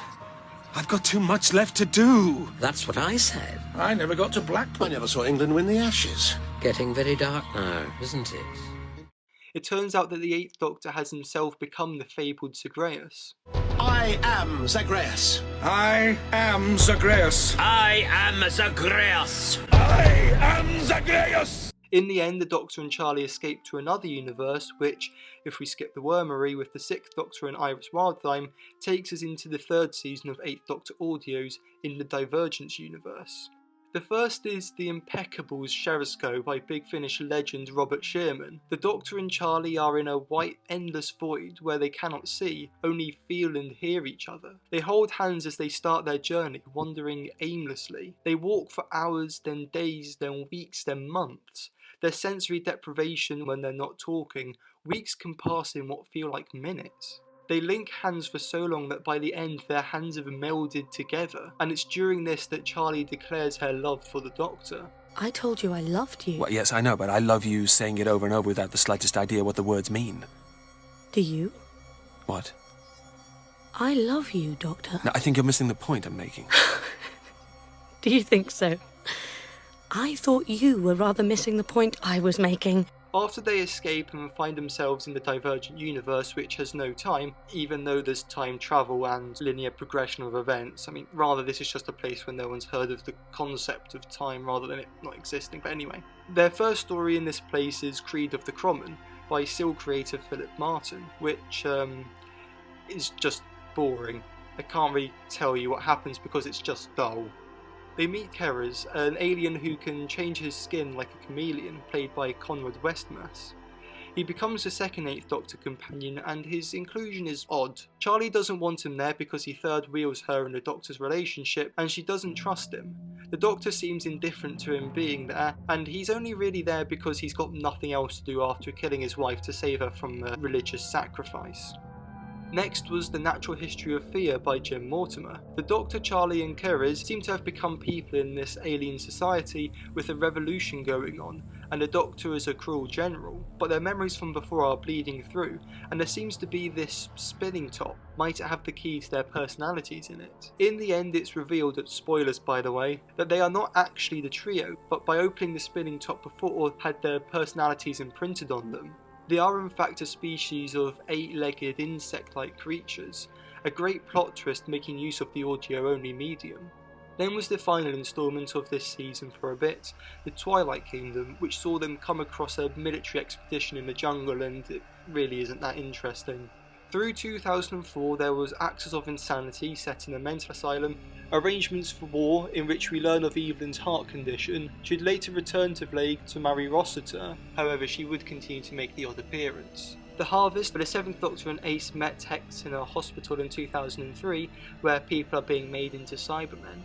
The Roof of the World, with the 5th Doctor, Perry and Erin M going to a cricket game in the Himalayas, and Medicinal Purposes, with the 6th Doctor meeting the Body Snatchers Burke and Hare, and features David Tennant. We're then back to the Divergent Universe series with Faith Stealer, where there's a big collective of the universe's religions, but something is feasting upon people's faith. The Last, where a planet has been destroyed by nuclear war, but the last survivors refuse to accept that there isn't still an enemy to destroy, and Kedoria, where the Doctor is split into 2 versions of himself with differing personalities. These 3 aren't all that interesting, and then the Divergent series ends with The Next Life. In it, the Doctor travels with an explorer, Perfection, played by Daphne Ashbrook, and the travellers find themselves in a deadly game, and come across who's been pulling the strings the whole time they've been in this universe, a projection of Rassilon. They manage to trick him and trap him with his servant Croker in the Sherisko world. At this point we get into 2005, and it's probably a good point to end the summary as we get outside of the Wilderness era. There would still be some experimental Big Finish audios such as Live 34, where the entire story is told as a radio broadcast through which the 7th Doctor holds a revolution. The 7th Doctor would briefly travel with Elizabeth Klein, a relic from an alternate timeline, as he tries to make her into a good person. However, he can't shake the Nazism and has to admit defeat. The monthly series would continue until 2021, where it's then ended with the 275th audio, The End of the Beginning, by which point it had the world record for the longest ever audio series. After the Divergent Universe stories, the 8th Doctor, Charlie and Keres adventures would become spread out. Other than Terra Firma, with them facing Davros and discovering forgotten 8th Doctor companions Samson and Gemma, there's no real highlights. After Scaredy Cat, Other Lives, Time Works, Something Inside, Memory Lane and Absolution, the series of 8th Doctor audios ended in 2007 with The Girl Who Never Was, with Charlie leaving and starting adventures with the 6th Doctor. In 2007, the 8th Doctor got his own separate spin-off series with Sheridan Smith as Lucy Miller that was broadcast on BBC Radio 7, though he did return for a brief run of main range audios with Mary Shelley as the companion. Paul McGann still regularly does Big Finish audios, becoming easily the most prolific, and he's really make up for his lack of TV series. The 6th Doctor would continue to get more companions after Charlie, including Flip and Constance, and Big Finish would give him their own regeneration story in 2015 with The Last Adventure. I hope the footprint I leave will be light, but apposite. Evelyn Smythe would leave after 2008 due to Maggie Stables' health. She got a send-off in the heart-wrenching A Death in the Family before her death in 2014. Doctor, the lights. You have to go. Goodbye, Evelyn. Goodbye, Doctor. And thank you for everything. I shall miss you. As the lights grew faint around her, Evelyn Rossiter sat quietly, without fear, thinking about her friend, the Doctor, her Doctor, with his bright coat and bravado, and all their wonderful adventures together, in time and space. There were other spin-off Big Finish ranges during the Wilderness years. The Burnley Summerfield audios still continue to this day. There was Dalek Empire, which as the name suggests, followed a war with the Daleks. Unit, which as the name suggests was based around Unit, Cybermen, which as the name suggests followed Cybermen, Gallifrey, which as the name suggests is set on Gallifrey, and Sarah Jane Smith, which as the name suggests followed Sarah Jane Smith on her investigations. But there was also Unbound, non-canonical stories that featured other Doctors, be it in parallel universes or whatever. Some of these are controversial. Exile, which stated that Time Lords only change gender at regeneration if they take their own lives, but some were popular, with David Warner's Doctor eventually being brought into the main canon as a parallel universe Doctor, which he played up until his death in 2022. During this time, Reeltime didn't get up to much. While their interviews were ongoing, the only drama production they produced was Deimos Rising, which saw the return of Kate Lethbridge-Stewart played by Beverly Cressman, and is essentially of an hour of her arguing with a paranoid guy that he shouldn't summon the daemons. He does, and we get this CGI daemon who doesn't really care and just tells him to F off. Yeah, and that's only in the last 5 minutes, it's literally 50 minutes of nothing. You have more energy for me. You are broken. And a broken vessel bleeds faster than a sound one. Yeah, it's not the most interesting of their productions and was probably the cheapest. Still, you can buy the soundtrack if you'd like. Reeltime went quiet for years after this, only becoming active again in their drama productions in 2017 with The White Witch of Devil's End, which is just 3 hours of that character from the Daemons reciting stories. And still in The Devil Seeds of Arador starring Nabil Shaban, back in the role, here's it being held by Jeremy Corbyn. If you have love for me, do not mention my name. Under their new name, Time Travel TV, their productions are nowhere near what they were in their heyday. Though in the early 2000s there was also Downtime Redux, where Ian Levine filmed new scenes for Downtime featuring the 7th Doctor by essentially locking him in his basement and making McCoy read from a script like he's in a hostage video. But the 2000s was a revolutionary time for old BBC TV shows from the bygone past. With the internet, the BBC was able to create its cult site, where people could read about old cult shows, and the Doctor Who page was so popular that it wasn't long before it had its own website so that fans could keep up to date with the VHS, DVD, novel and magazines, as well as research and chat with each other about the show. The out-of-print Virgin novels were uploaded as ebooks, and telesnaps were uploaded as photo novels. These photo novels were so popular that the BBC thought, what if fans could make their own photo novels? These Doctor Who photo novels, they're brilliant, they're really brilliant. Let's mix it up, okay? Let's let people make up their own photo novel stories. They can take these pictures and make their own adventures, and that will work really well, and that's absolutely brilliant. That's how we've got to go forward. Let's change this. And it was horrifying. Fortunately, this came to nothing, but they did start making TARDIS cam, establishing shots of the TARDIS that fans could use for their fan films or whatever. One of these was filmed on September the 11th, by the way. But this was a very experimental time for the BBC on its use of the internet, many of which would flop, but what is around today is iPlayer. This sort of eureka moment came to me, which was a combination of downloading too much stuff on torrenting sites, and it just seemed to make perfect sense that why couldn't you actually have a personal video recorder as opposed to recording programs in the future, it could actually go in the past. Downloaded shows appear in a media library, and all content is copy protected using digital rights management, so 7 days after broadcast it can no longer be viewed. And it can even be used with portable devices like PDAs or the latest mobile phones. But that didn't come around until 2007, though of course there had to be a precursor.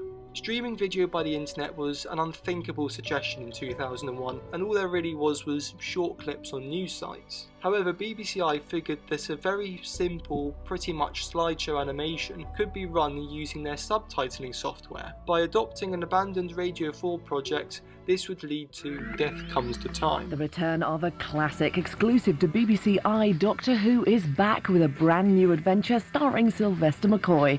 Listen to it now at bbc.co.uk/cult.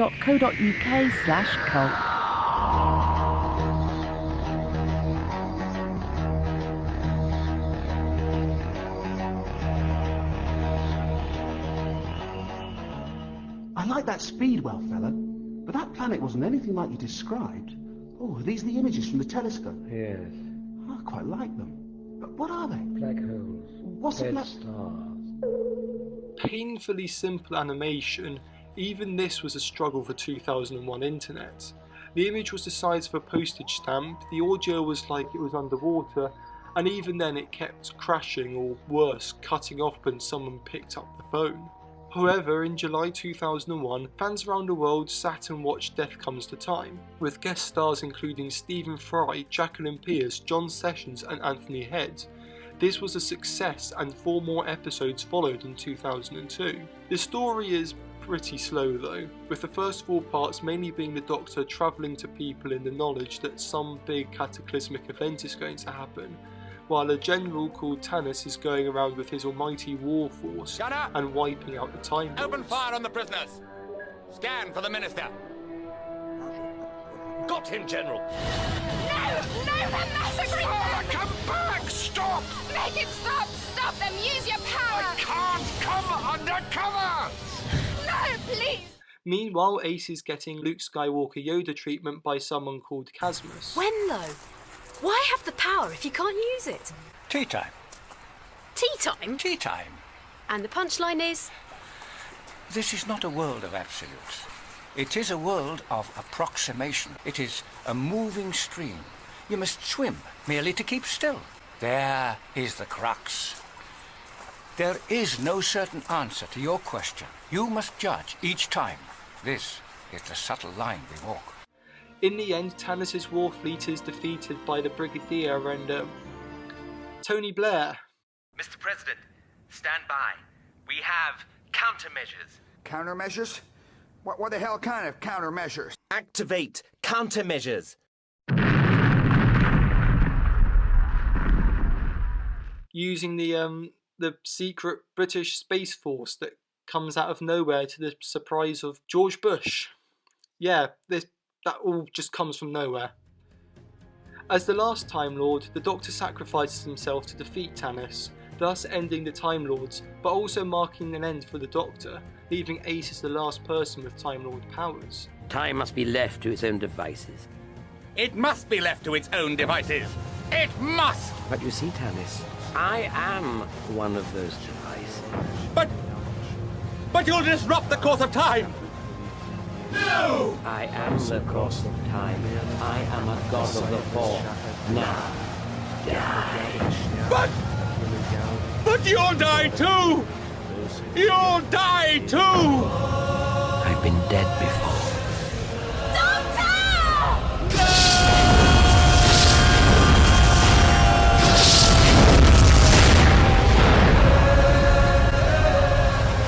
This, of course, goes against the continuity of the movie and all that followed, and also gives yet another ending for Ace.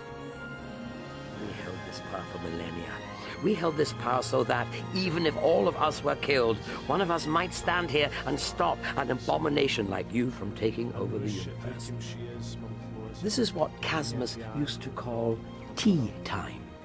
While this was an impressive milestone for the show, its place in canon is best left ignored. However, it was such a success that it wouldn't be long until there was another online animation. Yes, I believe that doorway is a time portal under cyber control. You belong to us. You will be like us. Featuring the 6th Doctor and, hey look, an on-screen appearance from Evelyn. This story is set out in real time, as a team of archaeologists uncover Cybermen, who open a portal to get more Cybermen. All this coming after a cybervirus had nearly wiped out humanity earlier. With much better animation, this is an interesting story. One interesting aspect is Yi-Ji Tisu, who plays a secret agent, not really a human, who's invisible to Cybermen. It ends on a cliffhanger with the realisation that Evelyn has been infected with the virus, and by going back in time will be the one to cause it, and will also become the cyber controller.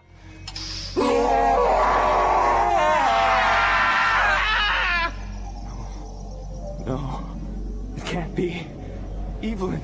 Destroy! This cliffhanger is never resolved, by the way. In 2003 then came Sharda, an animated version of the incomplete Douglas Adams story, but with the 8th Doctor, and tweaked a bit with him meeting President Romana at the beginning. While this marked the second ever on-screen 8th Doctor story, it is just a straight remake of the Tom Baker story that you're better just seeing. Criminal, yes, but he had such style, such flair, such panache. Yes, a bit like me in that respect. Shada. Do you know the name? Shada. No, you? Doesn't mean anything to me. I guess at the time this was the only complete version, and the animation is much improved. But yeah, this is probably one of the weaker versions of Shada, with the designs just not being as good as the original production, and a lot of its energy being lost in the simplistic animation. Though at least we got this music video out of it for some reason.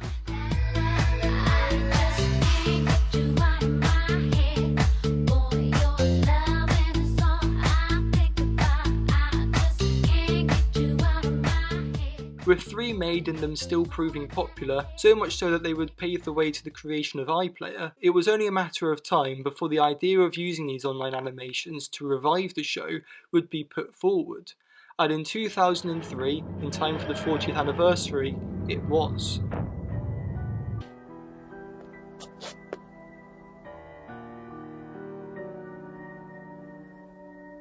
No! It's not where we're supposed to be! I'm going to take a look around. With a new 9th Doctor, played by Richard E. Grant, the Scream of the Shalka was made. As well as a Hollywood star in the lead, it also had Sir Derek Jacobi as the Master, and recent Oscar nominee Sophie Okonedo. There was also a rising star who was recording in the next room who managed to talk them into giving a cameo called David Tennant. Get off the fence! Get off the fence! Get away! Stop me! Get off the fence! Stop me! You may notice that the animation is much better in this than other projects, not just because of the budget, but better quality internet allowed it. The animation was done by Cosgrove Hall, though the audio quality in its design and Foley was less due to this project not having the involvement of Big Finish like the others. I remember being told that we'd have a staff of Foley artists on site in the studio ready to do all the sound effects, and arriving to discover that simply wasn't the case. And then the sudden realisation that we were going to have to do a whole load of post-production on it. At this point, I was probably thinking that we really should have got Big Finish involved. Instead, the studio manager was using an old sound effects CD. This story sees the Doctor in a town in 2003, where people seem to be avoiding something. Turns out some have become infected or possessed with these things coming out of their heads. The town is evacuated by unit and the Shalkas start appearing.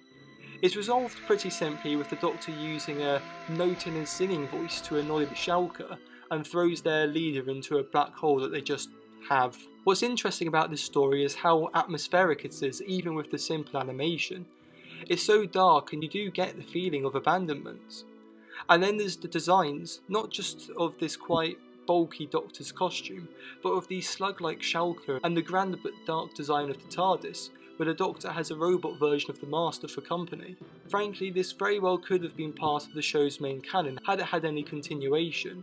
It was certainly popular enough for it, even if it did have the TARDIS cell phone. However, throughout its production, they were consistently being met with hurdles. At first it was going to be 3 serials of 4 episodes each, then it was cut down to 1 serial of 6 episodes. What had happened was both good and bad news. Doctor Who was returning to TV. Let's make one thing clear at the start. If we'd ever thought that the BBC was bringing Doctor Who back to television, then we'd never have made Scream of the Shalka. It wasn't only the online animations affected by this. No one wanted to tell Gary Russell the news at his birthday party before the announcement, for fear the knowledge that Big Finish's sales would drop would bring him down. So there were lots of people apparently walking around going, don't tell Gary on his 40th birthday party that Doctor Who's coming back because it'll really depress him. But of course everyone was sort of talking in code in a kind of, do you no, nothing then. The first person virtually that walked through the door of my party was Alan Barnes, and turned around and said, so, Doctor Who's coming back. With it already suffering from pirating, no one knew if the company would survive not being the primary source of the show. The 8th Doctor novels would also have to end, with its last release being the Gallifrey Chronicles in June 2005, and the last past Doctor's novel being Atom Bomb Blues in December, giving Cartmel one last go at the 7th Doctor, knowing more than he lets on. These two ranges were then replaced by the new series adventures with the new 9th Doctor.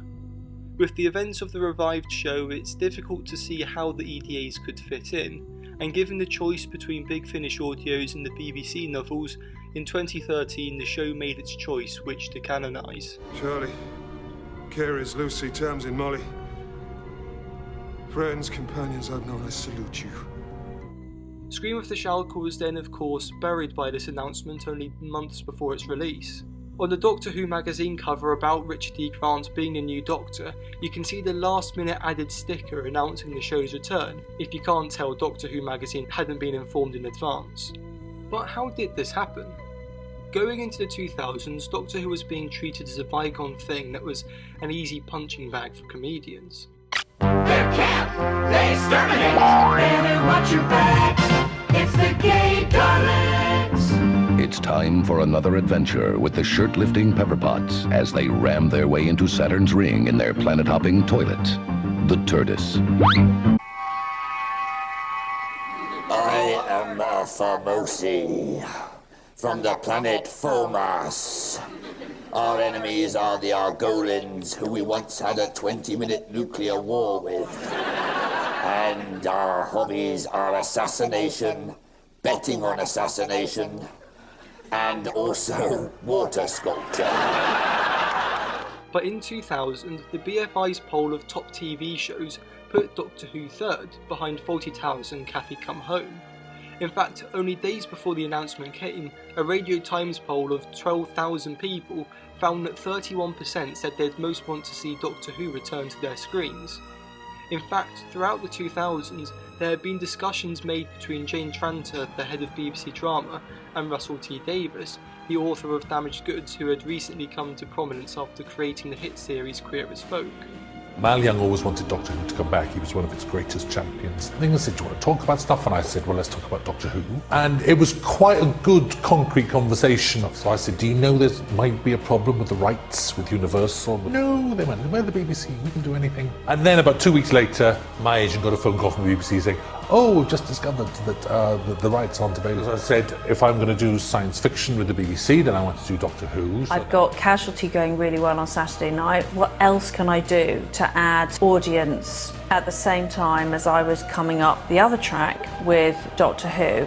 And it just meshed. And so I think that we're coming to the point where, you know, it will be a good idea to make Doctor Who. I went to the press launch of Linda Green in Manchester. So Jane Tranter was there. Now she's head of drama, or control of drama. And I had never met Russell before. Go and talk to Jane Tranter. Go and say that you want to do Doctor Who. I thought, well, fantastic. Russell T Davies got something he wants to talk to me about. Whew. I ran pregnant and on wedges across the room to get to Russell. I went up to Jane Tranter and went, hello, it's nice to meet you properly. And wouldn't it be mad?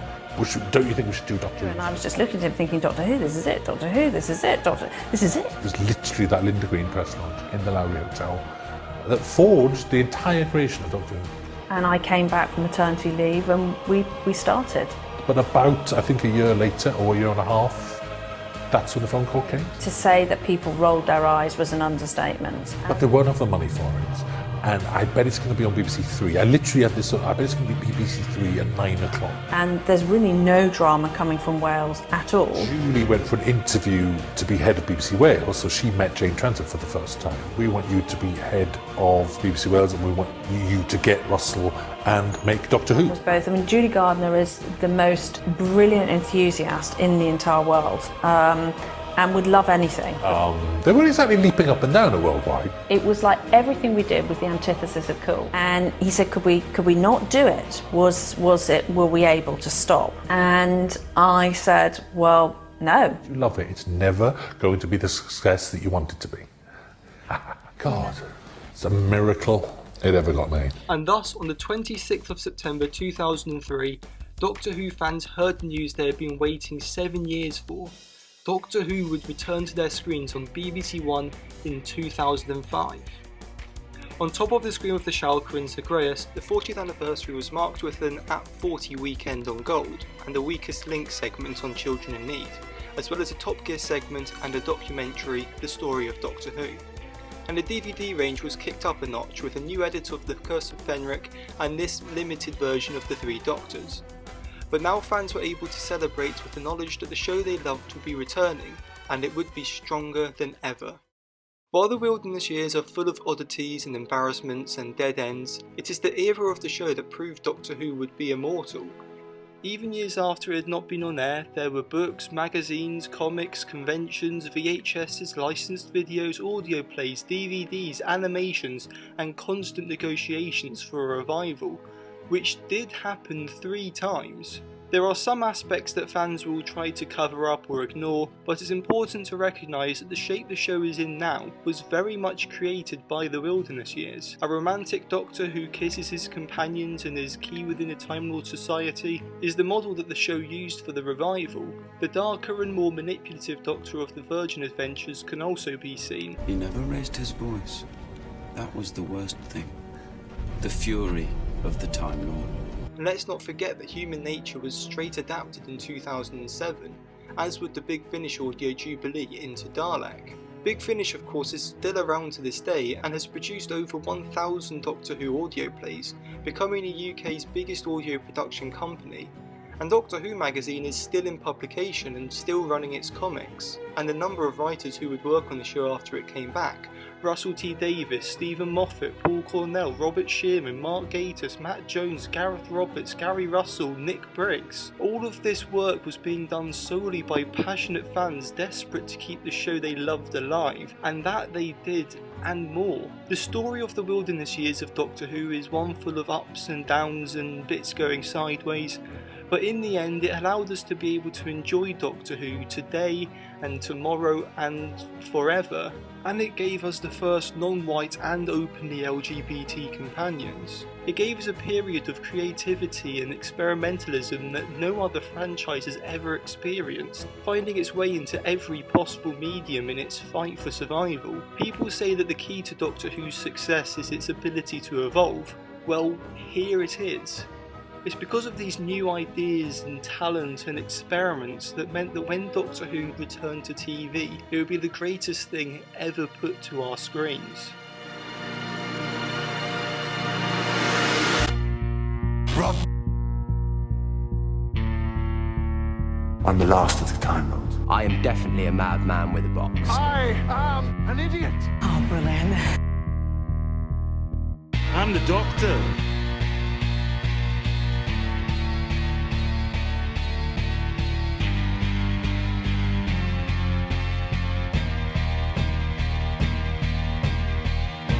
Away from the last great Time War, I marked the passing of the Time Lords. I saw the birth of the universe, and I watched as time ran out, moment by moment, until nothing remained. No time, no space, just me. And I have watched universes freeze and creations burn. I have seen things you wouldn't believe. I have lost things you will never understand. And I know things, secrets that must never be told, knowledge that must never be spoken. Great men are forged in fire. It is the privilege of lesser men to light the flame. Let me take it from the top.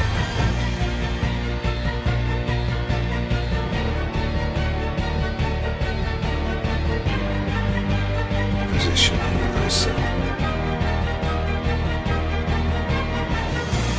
Would you like a jelly baby? So come on then! Take it! Take it all, baby! Have it! You have it all!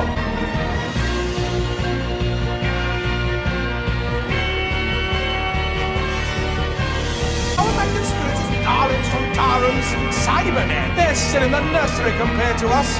One day, I shall come back. Yes, I shall come back. Until then, there must be no regrets, no tears, no anxiety. Just go forward in all your beliefs and prove to me that I am not mistaken in mine. Before I go, there's one more thing. In 1999, the duo Orbital released a cover of the Doctor Who theme, simply called Doctor. This became popular and was used on many things, such as the 40th anniversary fanfare. It was even performed at Glastonbury in 2010 along with Matt Smith. So I leave you with the Orbital theme.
Presenting a new dimension of adventures for Doctor Who from BBC Worldwide in books. Interesting stuff, isn't it? And on video. And on audio. Right, fire away, I'm ready. For his many fans.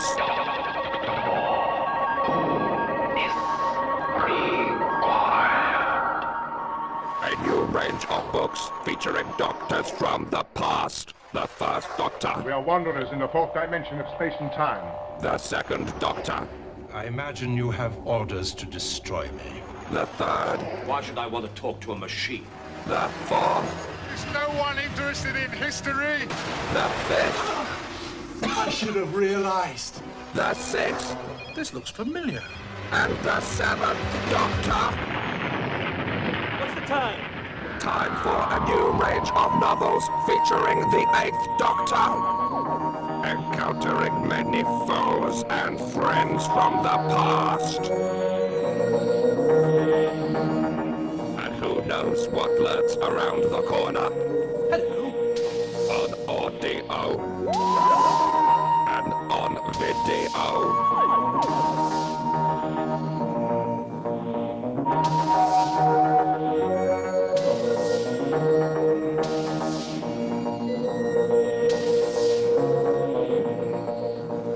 Dimension of adventures for Doctor Who, only from BBC Worldwide.